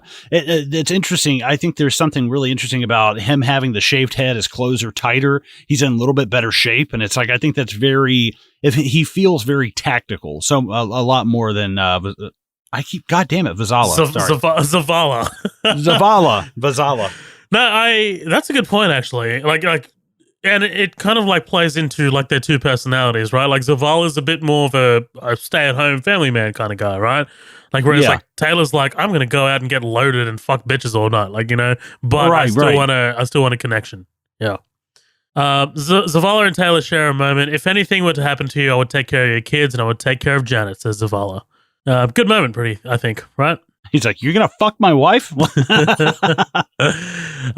Patrol. They're on patrol again. They fix through they go through the stack, right? That's what they call the stack of calls that they have, and they're like trying to like discern which one they're gonna take. They talk about taking this welfare call. Not every call is an action-packed call, they mention, which I really appreciate that being in there. Like, I love that so much.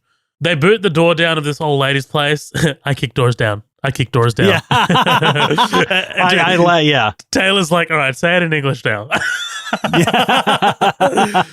That's a good moment, dude. That's great. Well, and it's also juxtaposed with like the awful smell of like death coming out of that. Oh, dude, I worked in a meat department and I used to have to take the trash out in the summer and it would sit there for a week. So a giant green dumpster filled with like rotting meat is the closest thing to a dead body, I guess I can. And that is horrible. Like, I can't imagine what this has to smell like with all those bodies down there, dude. It's like John Wayne Gacy's floorboards. Oh, like, my God. That's all. It's like, oh my fucking God. Like, how, Jesus, dude, that smell. Well, and they sell it so well, right? Like, I mean, like, look at this place. This place is in a serious fucking disrepair.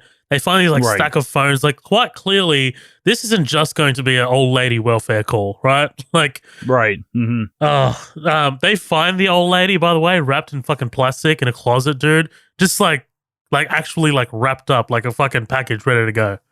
They're like, what do you think happened? Suicide. Oh God, there's a fucking note on the table. Don't ask me how I did it. Right, yeah. As I tie these rubber bands around this plastic sheet. Oh man, they call for backup in an RA unit. Zavala finds jars, right? One of them's been opened and they find cocaine.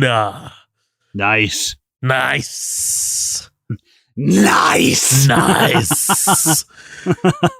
Zavala, oh wait, hold on, I said that. Taylor notices the pot still steaming on the stove and they come across this kill room, dude. Bodies, severed limbs, heads, keep bringing them, ha ha ha, is written on the wall in Spanish, right?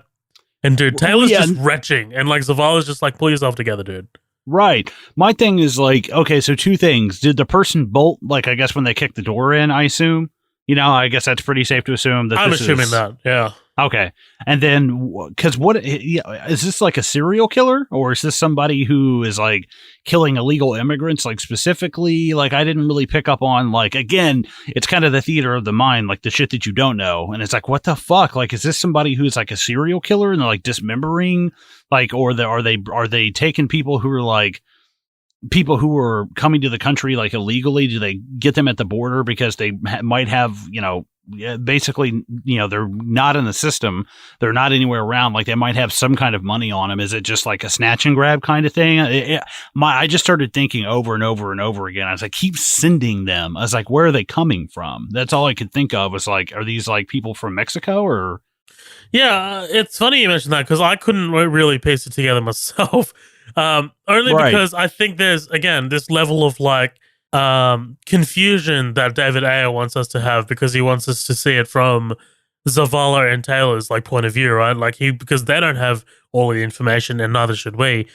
I don't think it's a serial killer. Like, it's definitely connected to the human trafficking element of it. Like, but I don't understand why they would kill people. Yeah.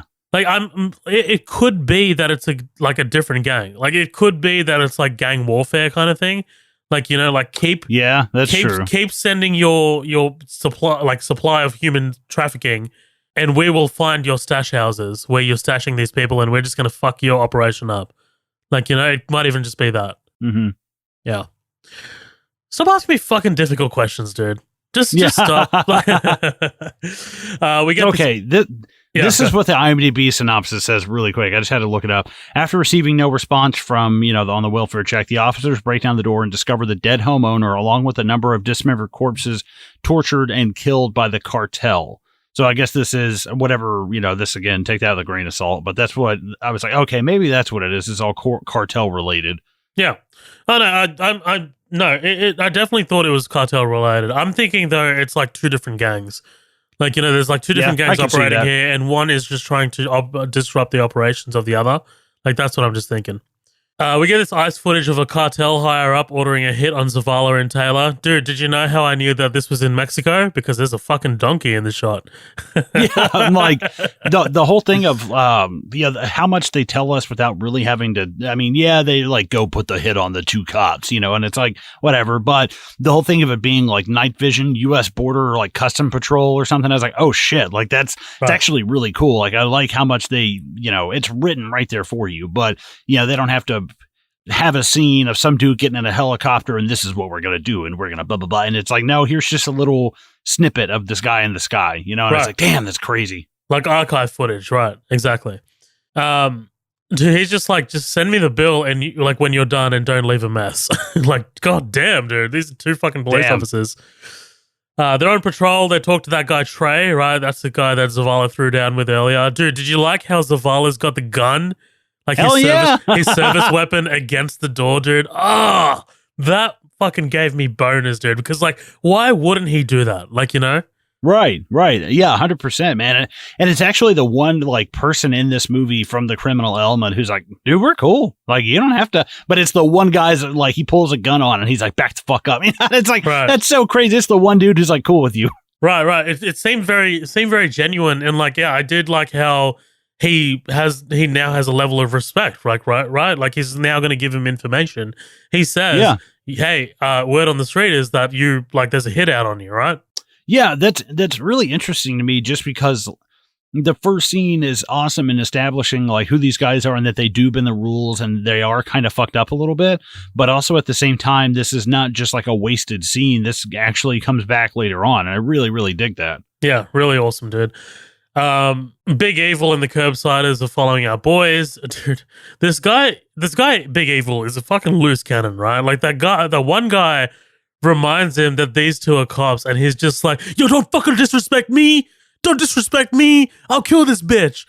And I was like, oh my God, just take a chill pill. This guy makes Tuco from Breaking Bad look like Bill Gates. 100%, dude. Oh, I love it.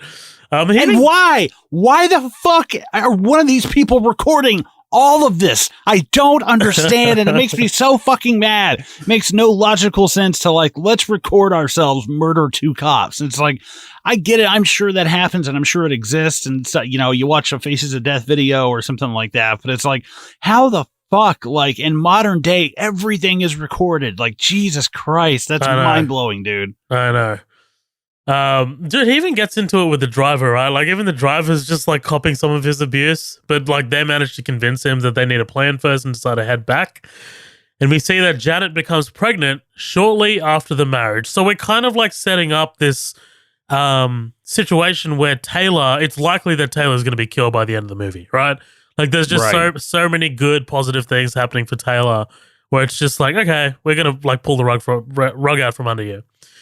After a short pursuit with this minivan that runs a red light, the officers chase the driver into an apartment complex where the gangsters have set up an ambush to kill them. By the way, this crash was not scripted. Michael Peña, who was driving the patrol car at that moment, actually crashed into the back of the minivan by accident. David Ayer had the anti-lock brakes removed from the patrol car because they would cause the camera to shake. The actors had no idea that the road on which they were filming on had recently been repaved, so when Michael Peña hits the brakes, the patrol car skids across the road for about 150 feet right into the back of the minivan, deploying the airbags. Wow, it did feel kind of like, whoa, that's a very controlled stunt, like when I saw it. And that's such a happy accident, man. Shit like that, once it happens, that's the take, go with it. Like, and I love it, man. It's so good. It feels very like guerrilla filmmaking, right? Yeah. The officers are fired upon with AK-47s. Dude, like, this is... When they run in there, dude, in that little square, oh, God, can you imagine what a pants-shitting moment that is for them? Yeah, dude, this felt like Dread to me. Yeah. Like, this really felt like Dread. And I was like, down damn. This apartment and, like, hunt these two cops. I'm glad you picked up on that, yeah. The cops, the guys with just the two handguns are, like, the one who... They're cautious about all these other people in the building who are just like, fuck, we can't just, run out and let all these people get killed and shit, but it's the people who are shooting at them that like live with these people and know these people that are like, we don't give a fuck, just light it up. Like, that's so crazy, man. Oh, absolutely. Well, they take refuge in that apartment with like the woman and her baby. And like, dude, I love Taylor, man. Like, just like he's so on edge. He's like, Z, just tell her to shut the fuck up. Just tell her to shut the fuck up. Like, oh, Yeah. good stuff. He sells it really well. But like, they decide that the only way they're going to get out of there is shoot their way out, right? They open fire, suppressing the gunman, and end up killing a shooter on the way out of the complex. Like, dude, they called in backup, and they're just like stuck in this neighborhood. Like, they're just like, where the fuck are we? Like, we're so turned around. And the two are fired upon once more, and Taylor is shot in the chest. Right, like they're in the alley. Ooh. This is just after they take out that quote pickup truck. Yeah, it's a Yeti. It's a Ute. Technically, technically it's called a technical, but we'll let that slide. But yeah, man, like this is where we actually think that Taylor's not going to make it, right? Like Zavala kills the shooter, attends to Taylor, cries out for backup. Dude, like Peña shouting out for help. Like, like you just look out, you get that shot of like just the cold, dark night, like the fences, right? Like there's no one there. Oh, what a horrifying moment for you, dude. Like your partner is dying in your arms. Right, you're in fucking no man's land. You're behind enemy lines. Like you're probably out of ammo. Like everything, like all that shit that he's like, man, this is my knife, this is my mace, this is my gun, and it's like, yeah, but none of that shit. Like you're nothing right now. You're like, oh, dude, that's fucking crazy. Right, you're in the Wild West now, and like Taylor slips into unconsciousness, and dude. You hear like a bottle cap from behind him, and everything goes quiet. The music drops out, everything, and the camera pans behind him, and you see the curbside guys just standing there. Ugh, and they just blow him to hell, right? Dude, one of the things that I love is if you watch the scene like at about, let me see here, I think about an hour 20. Is it hour 27? He calls him back up an hour 27. They show up at like. Let me see here, an hour 34. Like their response time is like somewhat realistic. I was like, oh shit, that it's like 6, 7, 8 minutes or something. I was like, shit, especially a cop calling it back up, not like a civilian, and it's like, oh shit. I like that. I like that kind of touch. I actually looked up what the average response time was. Oh, and nice. It's not the exact same amount of time, but it felt like a very realistic amount of time to like, it didn't feel like, oh, this is convenient for the cops to show up, Well, it also depends where the neighborhood is located, right? Like if it's further from like most patrols, if it's not like but yeah, no, that it did absolutely feel realistic to me, because like they blow him away, and like he covers his body, he covers like Taylor's body, right? So like Taylor's not really like hit with like the gunfire, and as soon as that happens, like they're very happy with themselves. The cavalry shows up. Man, these guys get fucking destroyed. I did not need the hokey rock music as they're going down here, dude. Like, I didn't need the guitar, like, yeah. I did not need that. Oh, God. But, yeah, Frank Grillo kills this dude. Drop your weapons! Oh, good stuff. Dude, this guy should be Punisher, man. I'm sorry. I love Thomas Jane.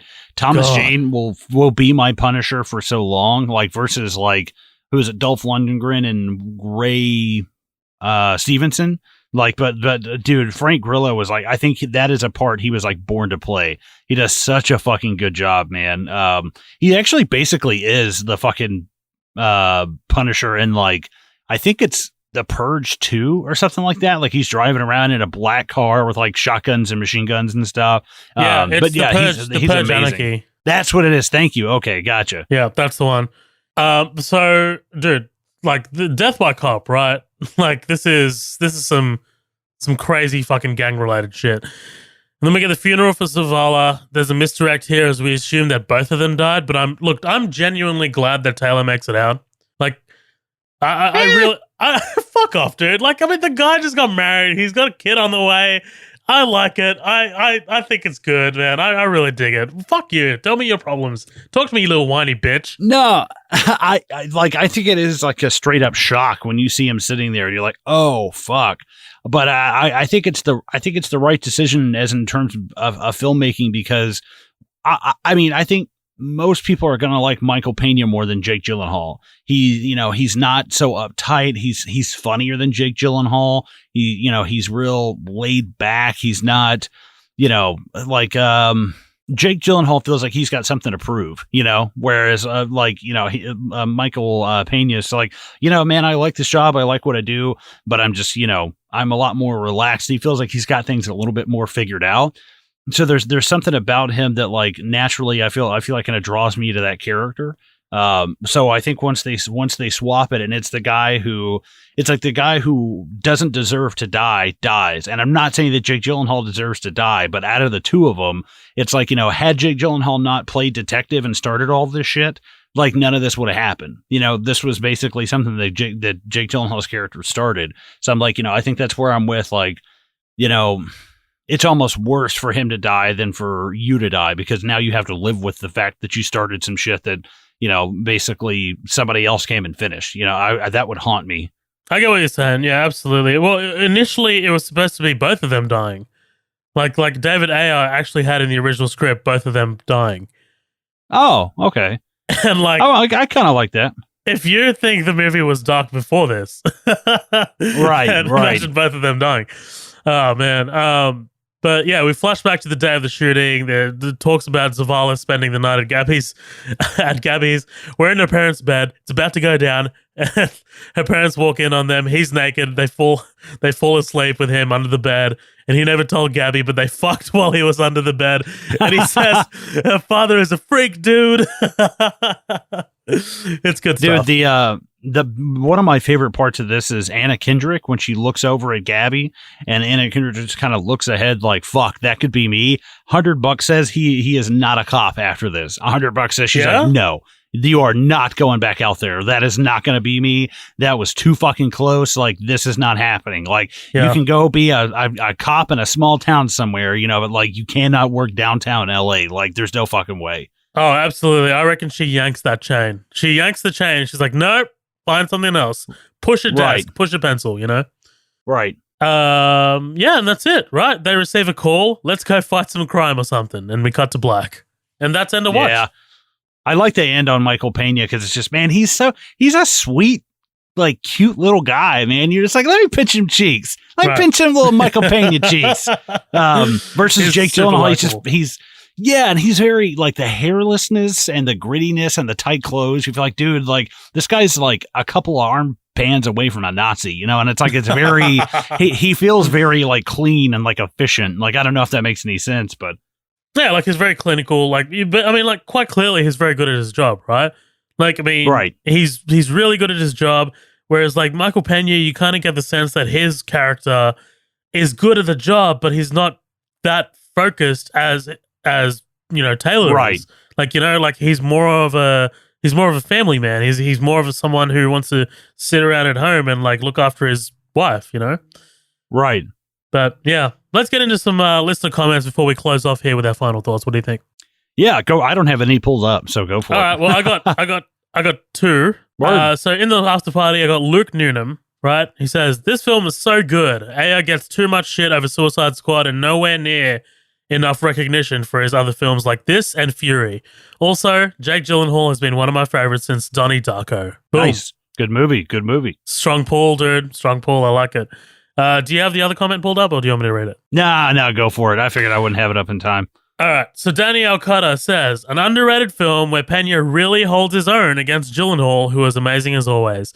It does a good job of building tension too, and the chemistry between the actors is really great. You really care about their partnership." 100% agree, man. Yeah. Yep. I dig it. Solid observations from the peanut gallery. All right, Colin, close us off with your closing thoughts. Yeah, I like this movie. I think I might, what's funny is looking at it, like we both said about a 7.5, 75%. IMDb, it is like a 7.6. It's like right at it. I was like, holy shit. And Rotten Tomatoes, I think it's like 85%, and not that really affects like what my judgment is, but it's interesting to see how I feel like a lot of people are like, yeah, it's cool. Like, it's not nothing to write home about, you know, like, it's cool. It's worth a rental, you know, it's worth going to see it in the movie theater, you know, but at the same time, there is something like, I don't mind certain movies that end on downers, like Logan, you know, that kind of ending, but it was like there's something about this movie where it is inherently not my subject matter. So I'm struggling to be interested in something that's not, you know, I don't want to watch the TV show Cops, and I don't want to know about the drama of their lives and stuff. And like, I'm not really interested in that as a form of entertainment. But the thing about that is that when you start watching this though, and this kind of feels like the action's not huge. There's some good shootouts and there's some really like tasteful stuff. But when they hit you with stuff like the human trafficking and the guy cutting up bodies in the basement, and you're like, dude, this is just a fucking day in the life. Like, that is some crazy shit. So I do like that kind of aspect of it, like what you would never suspect in like your own backyard, like type shit. But other than that, I mean, I like it a lot. I think that Luke is right about David Ayers, where it's like, dude, just like Suicide Squad is hot garbage. Don't get me wrong. I hated it. But at the same time, I am like shocked that this guy made Suicide Squad. I'm like, what the fuck? Like, how did that happen? Like, I don't understand that. Like, there's got to be a lot of like studio involvement or some shit. But all in all, I mean, I enjoyed it. Like I said, I'll probably not watch it again for a very, very long time, or ever buy it or make anybody else watch it for a podcast. But you cynical bastard. Yeah. But all in all, it's fun to talk about, and especially, you know, with kind of everything going on in the world, you know, it's an interesting time to kind of talk about this. And like you said, this wasn't the specific reason to like bring this movie up. There was not like, hey, let's have a, you know, an hour-long conversation about the state of the world, when it's like, no, I think, you know, I kind of want to stay away from that. Like, at least here, you know, if you want to know my personal thoughts, well, fucking find me and ask me, I guess. But the thing, seeing it now from like a totally different perspective, and there's even a part we were talking during the mid-roll about where Michael Peña pulls the Liberace out of the car and he puts his knee on his neck. And I was like, fuck, like, it immediately made me like, oh, fuck. And I had like a totally different reaction to that, obviously, that I would in like 2012 or 2014 when I saw it. So I think there's something interesting now about like, would this movie even get made today? Or if it did, how insanely different would it be? You know, I don't think that anybody would be flocking to the theaters to see a movie like this right now, you know, but I do think at the same time, this movie cuts the line really well between kind of saying, yeah, these people can be kind of fucked up and they aren't robots and they do break laws and they do violate procedure, you know, but at the same time, they're not doing it to, you know, I saw this video of this cop who was like planting drugs on people and shit, and they caught him with his own body cam. And you're like, what a fucking idiot. And that's not all cops, you know, but it's crazy to think about these guys who were kind of technically stepping outside the law, but it's for all the right reasons, the stuff that we kind of agree about. And, you know, even though the procedure stuff, you know, that kind of comes to bite them in the ass with the whole cartel thing. And that's what I think it's interesting about this is like, what's the moral of the story? Is it, you know, family before, you know, job or what? And, you know, what is the moral of the story? And I do think there's something interesting about the fact that it was Jake Gyllenhaal's call to do that, but ultimately he's the one that has to live with the fact that he kind of got his partner killed. He's like, hey, dude, come into that house with me. Come in. He literally asked him to enter this house of like death with him. He's like, come into this house with me. It's like, that's insane. Like, you really kind of are the one who stirred the pot on this. And he even says, like, you're not a detective. He's like, you're not a firefighter. And it's like, dude, that's fucked up, man. That's manipulative. And I just don't like that. So, but I also think that I think that Jake Gyllenhaal, whether he's either not a cop in a year or he's trying to move up and trying to be a detective or do something where he's not walking a beat every day. But I think all in all, I enjoyed it. You know, I wonder, I think it'd be interesting to see what people think about this, you know, on the after party. Like, what do you guys think? Do you think this still holds up today? Like, given the current situation? I think that would have been a good question to put on right before we recorded, but hey, afterwards, fine too. Then you can, do that in the after party, which is connected to our Facebook page. But all in all, I enjoyed it. You know, it's a good solid flick. And, you know, there isn't a whole lot of meat on the bone, but what's there is pretty good. It's not bad. You know, it's very middle of the road. And like you said, this is kind of our our niche, and I like being right in that mid-range kind of spot. This is good. I enjoyed it. This is good. This is comfortable. We're in a comfortable spot right now. I I think we're having some technical issues. I'm like, you're cutting in and out, but I managed to get like the major vibe of what the fuck you're saying. Yeah. But yeah, look, dude, I completely agree with you wholeheartedly. This movie, I don't think this movie gets made today. You know, like in the style that it is, in like what Ayer is kind of going for, that is a more positive outlook on beat police, on beat cops.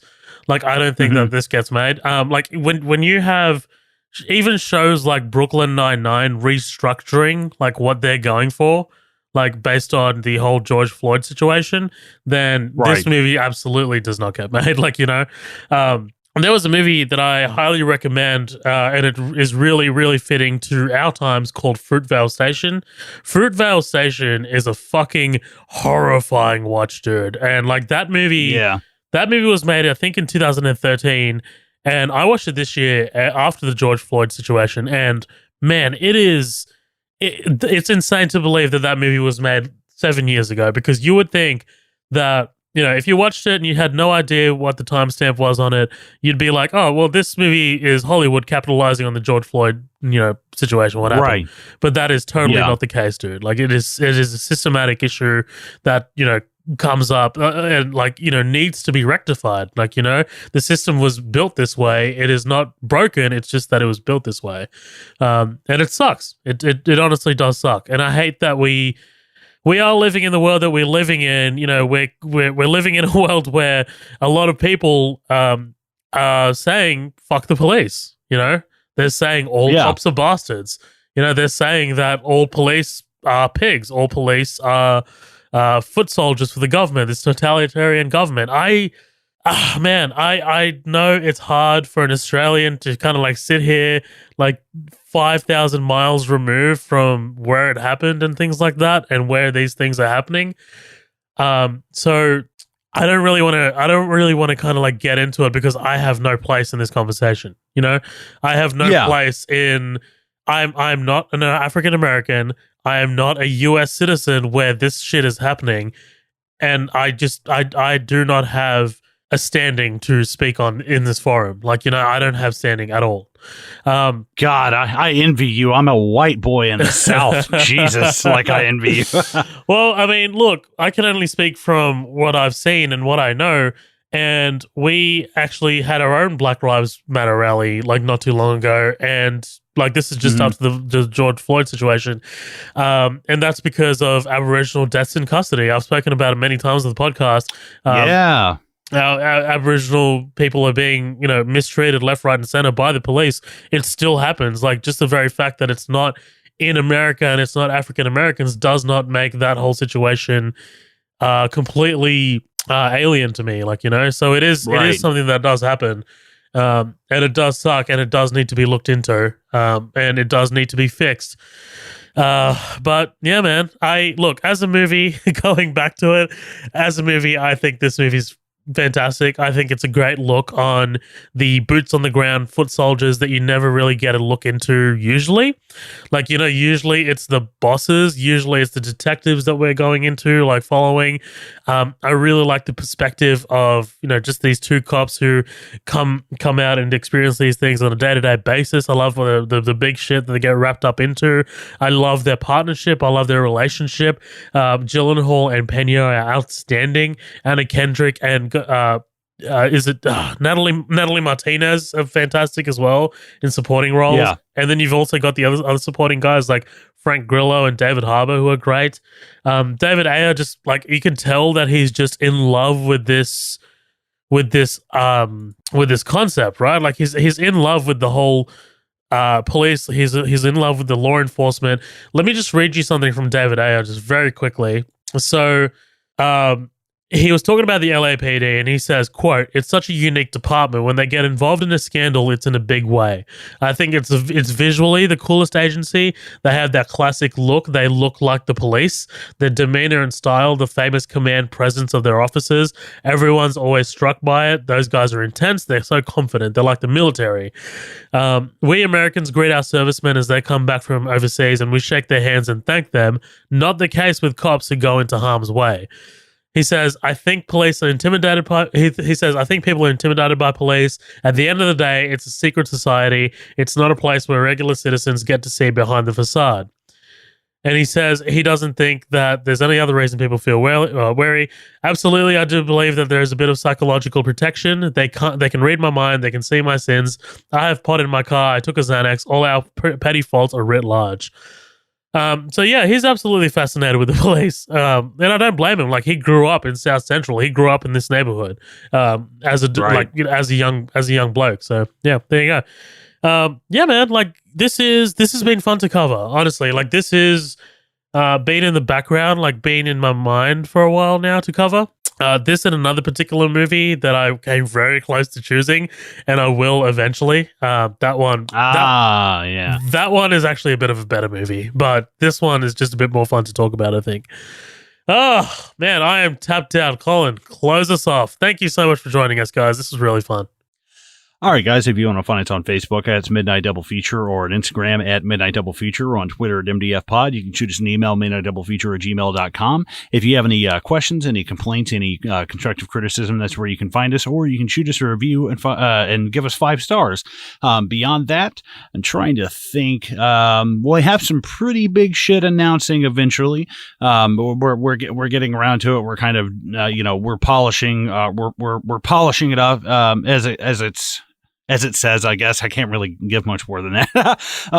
But we're excited for you guys to hopefully come and be a part of it. And if we'd love everybody to definitely, if you can't, if you can do anything for the show, it's going to be writing a review. Honestly, until we're able to do other stuff and we're possibly going to be advancing the show, writing the review is going to help so much. And we've been having a lot of fun and doing contests and stuff like that. And that's probably something we'll look into in the future. But for now, I guess I think that's really about it. Zoheb, you got anything else before we get out of here? I got nothing, dude. I got nothing. I am tapped. That was really fun. Hell yeah. Guys, this has been a lot of fun. Thanks for listening, and Seacrest out!